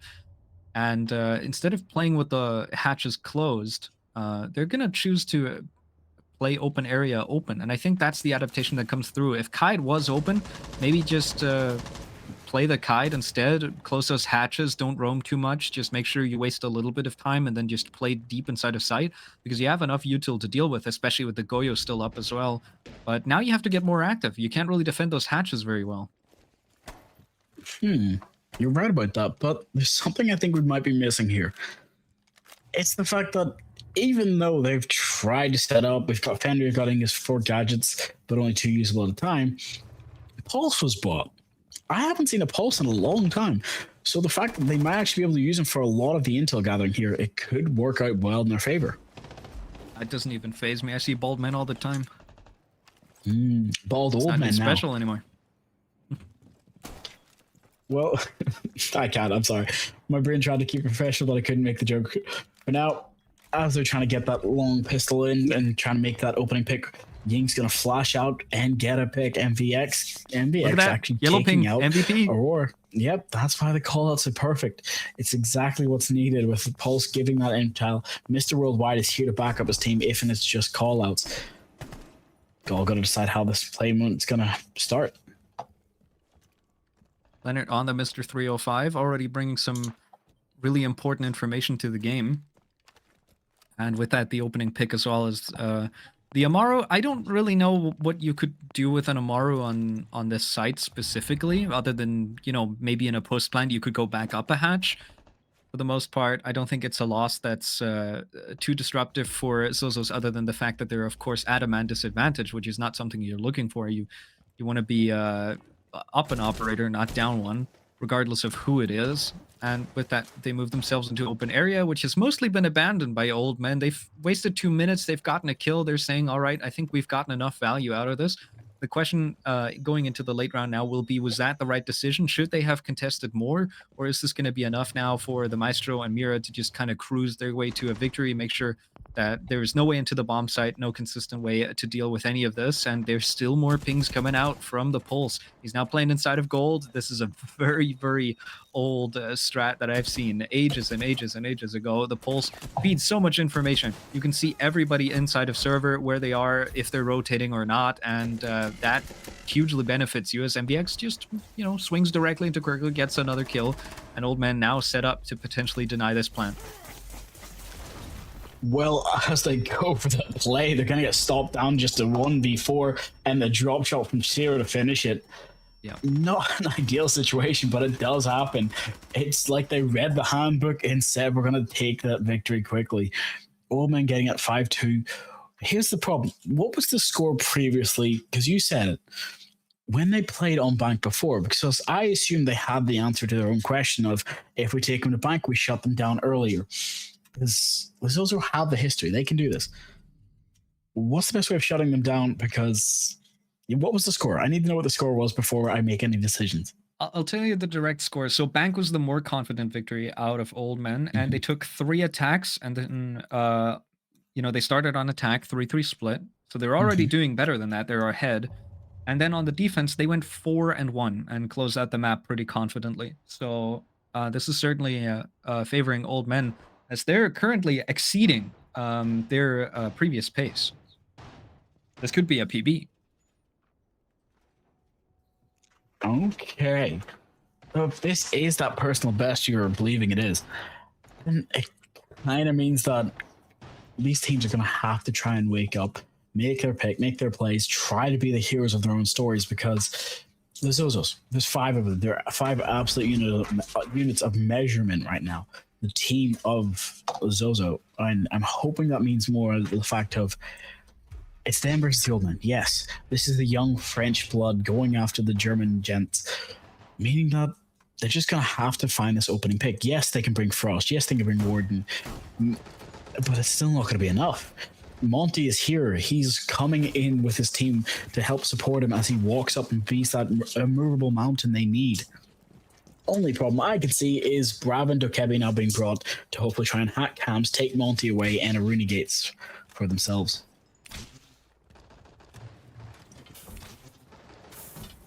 All right. We find ourselves this time with the Monty up, Frozen, he's got access to that operator. He's going to choose to bring it out this time. I still don't know why Old Man didn't pick it. Wink, wink. And instead, we've got our bog standard. This is I love this. I've done this so many times as the designated Monty player on on a lot of different ranked stacks. You just you pick Monty, you walk up that staircase, and you just kind of chill there. You just feed info, you look around. If there's any gap, you just kind of immediately exploit it, take it, walk up there. You just kind of pressure. You just free pressure. You just have to sit there and you have to wait for the enemy to make a mistake or for your teammates to do something. It's so pleasant. It just takes a lot of the pressure away from you because it puts the focus on other people. And speaking of putting the focus on other people, Old Man is taking the pressure to everyone but this Monty, as now finally Frozen gets taken out. But it will be most of his team to fall right before him, as now So is all alone. And it's looking like Old Man might push themselves onto match point very quickly. We've had 2 flawless rounds. Could it be a third inside of Bank? No, I still think Zozo can come back with this, or at least get that opening pick to stop it from being equalized. It's that man count advantage where they had the intel, they had the calls, too many default cameras up, too many drones up. It's just being them getting caught out, and that's all it's showing up to be. Not everyone's on the same page. People are trying to get their opening pick. People are trying to give that split attention push. But as the majority of attention is still focused on the Monty side, if you try to lower yourself into somewhere like Rafters, it could be a problem. What's that floating thing? I'm going to assume that's just a visual bug on our end, not on the players. Yeah, I think it's just this magazine. I assume only we can see that. Well, for now, So 1 HP and a Dream has to try and find his own pick to open this pick, but no flawless round. That is 3. Old Men are actually giving themselves a good bit of leeway. As you said, their pick of Bank has given them a lot of confidence, and That's the fact that it was just a dirty angle. But Zozo have to wake up now. They have to make sure to try and go for this finish, to catch up and go for the punishment. Only problem I'm hoping to catch out. Oh, hold on. Our lovely observers just told me that's the call I got for Christmas. So, thank you for my Christmas present early, but you can take it with Capcan. For now, Valkyrie, Legion, Capcan, Smoke, and Asami. This is the penultimate round. We've seen Zozo come back hard in these matches before, but on a map like Bank where defense could mean everything, it's gonna be difficult. Bozo needs to waken up. Geo has to find his entry frags without risking his life or being that last man standing. So bringing Knock might be a good pick for a one-time play, but you're going up against Shiro, who's also a god with a demon as well. So both really strong teams, just barely getting caught out, whether it's due to siege timing or whether it's just being due to the map pick not being completely favorable to them. If you think you've improved on one map and an opponent's also improved on it, it's the idea of who started at the track line and who's trying to get the distance further. Quickly, question to your reference. What do you think of Bank? Do you actually enjoy playing on this map? Well, I mean, I'm a person that's of the opinion that there aren't bad maps. There are just people that complain. I think that most of the comp pool is acceptable maps. Whether or not you can play well on it just really depends on the opponent and how much time and effort you put into practicing that map. There can be favorites, but in general, I don't really have an opinion on, like, I don't have a strong opinion on any of the maps one way or the other. So just give me anything. Well, to answer the question of the bomb site would probably be the first one, because as they're trying to find the opening pick and give themselves that little bit of leeway into the site, you have Deimos. He's into Square right now. What's the best way of attacking this? Because Shiro takes out soon as well. But luckily, the reflag is there for Bozo, getting his opening pick, getting a 2-pick perfectly, taking out Shiro and MVX. That's massive damage done right away. All right, that's a much needed recovery out of Zozo, as they did lose a player early. Hero on an once again just a very important track to try and win this round, and with that the whole series for the side of Old Men. He does get shut down in that process, and there's a good recovery. That Grim still back up, still in the fight, has access to Diffuser, as well as there's a few vert holes coming out. Not really going to do too much, as I don't think they can get an angle onto Leonard just yet. And Nintendo, you can see him downstairs on those basement stairs, just waiting for an opportunity to potentially pounce on an unsuspecting attacker, waiting for an opportunity to strike. And now, you know, being a man down, this is going to be quite difficult for Old Men to find a way back into it, unless there is some sort of opportunity for a flank to open up later on in the round. And I think that's the main thing that Old Men might be going for here. Well, I do think you're right about that, but I'm not going to hold you to it just yet. As it's never over till Goodluck starts singing. This may be the penultimate round, but with a minute left, these attackers have to find a way into sight, or that time is going to take away. You know, 4-2, great answer, though, coming out from taking out Laurent, but that cap can still being hidden. Only Nintendo has to be able to one to answer it. They're going to clear that nade, or almost taking out his own teammate, but it does clear the window. Where's Capcan, though? He stands up over the table, gets shot down. Just in the nick of time, though, before he could get too much done. Oh, we're still in a match. We're still in the game.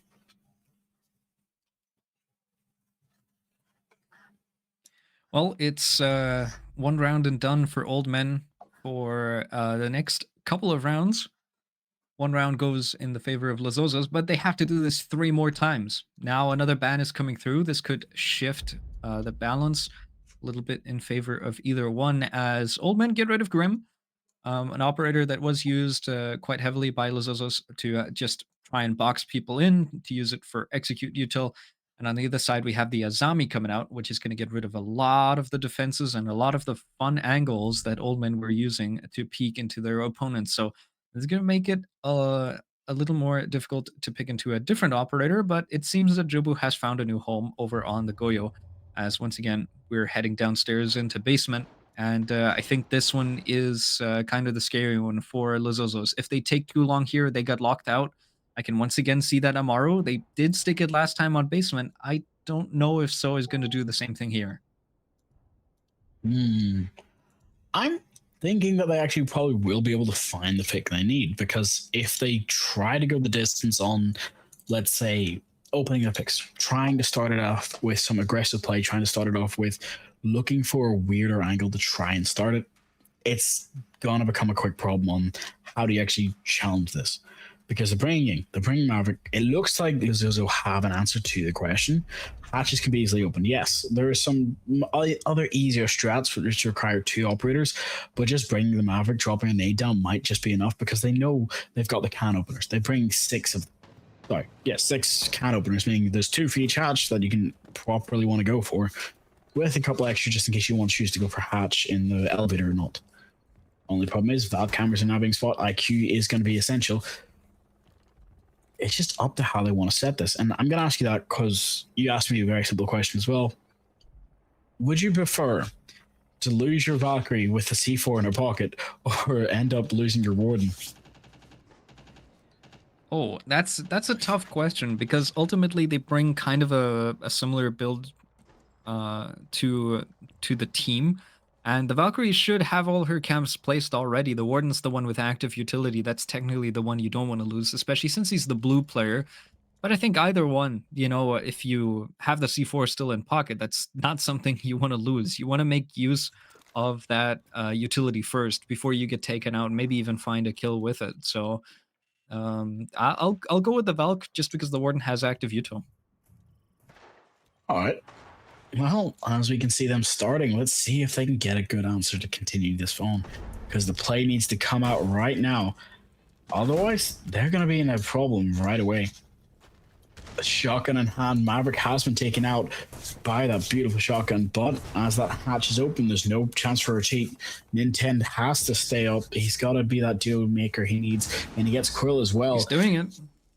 It's a 3v5. The clutch out is here. But it's still winnable. All it comes down to is whether or not they can find their opening hook, get their push, get that entry frag they need. It's just got to start. No, the hatch is opening was actually a detriment to them. Jobo gets one, takes out Bosun. Hopefully they can get their own pick now. The Cadellas are getting countered out by the Warden glasses coming active, those smart glasses. Just kind of once again working out in favor of the Warden. So nobody can swing into him despite him, just getting Candelaed out so that util goes to waste. Now the fire gets dropped as well. He can just back off and it's a 4v2. This is so difficult for Zozos to try and reel back in. So he's got plenty of bullets.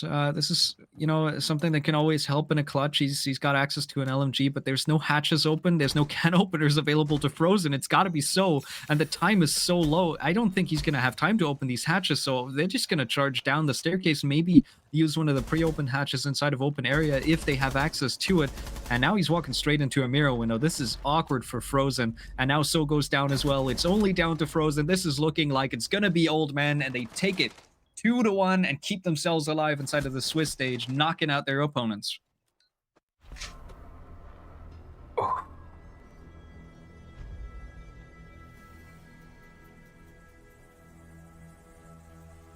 It's tough. It happens. GG, MVX, fair play to the teams. You got to understand with how they've been playing. I'll come back to early faces in just a second. The playstyles, it works so well, but it can be such a problem when you're not expecting it because it just catches you off guard that little bit more. You're looking for whether or not you can get the pick. Hold on 1 second. Just quickly got to change the screen. Well, I'll keep talking because it might look like he's just busy doing something for 2 seconds.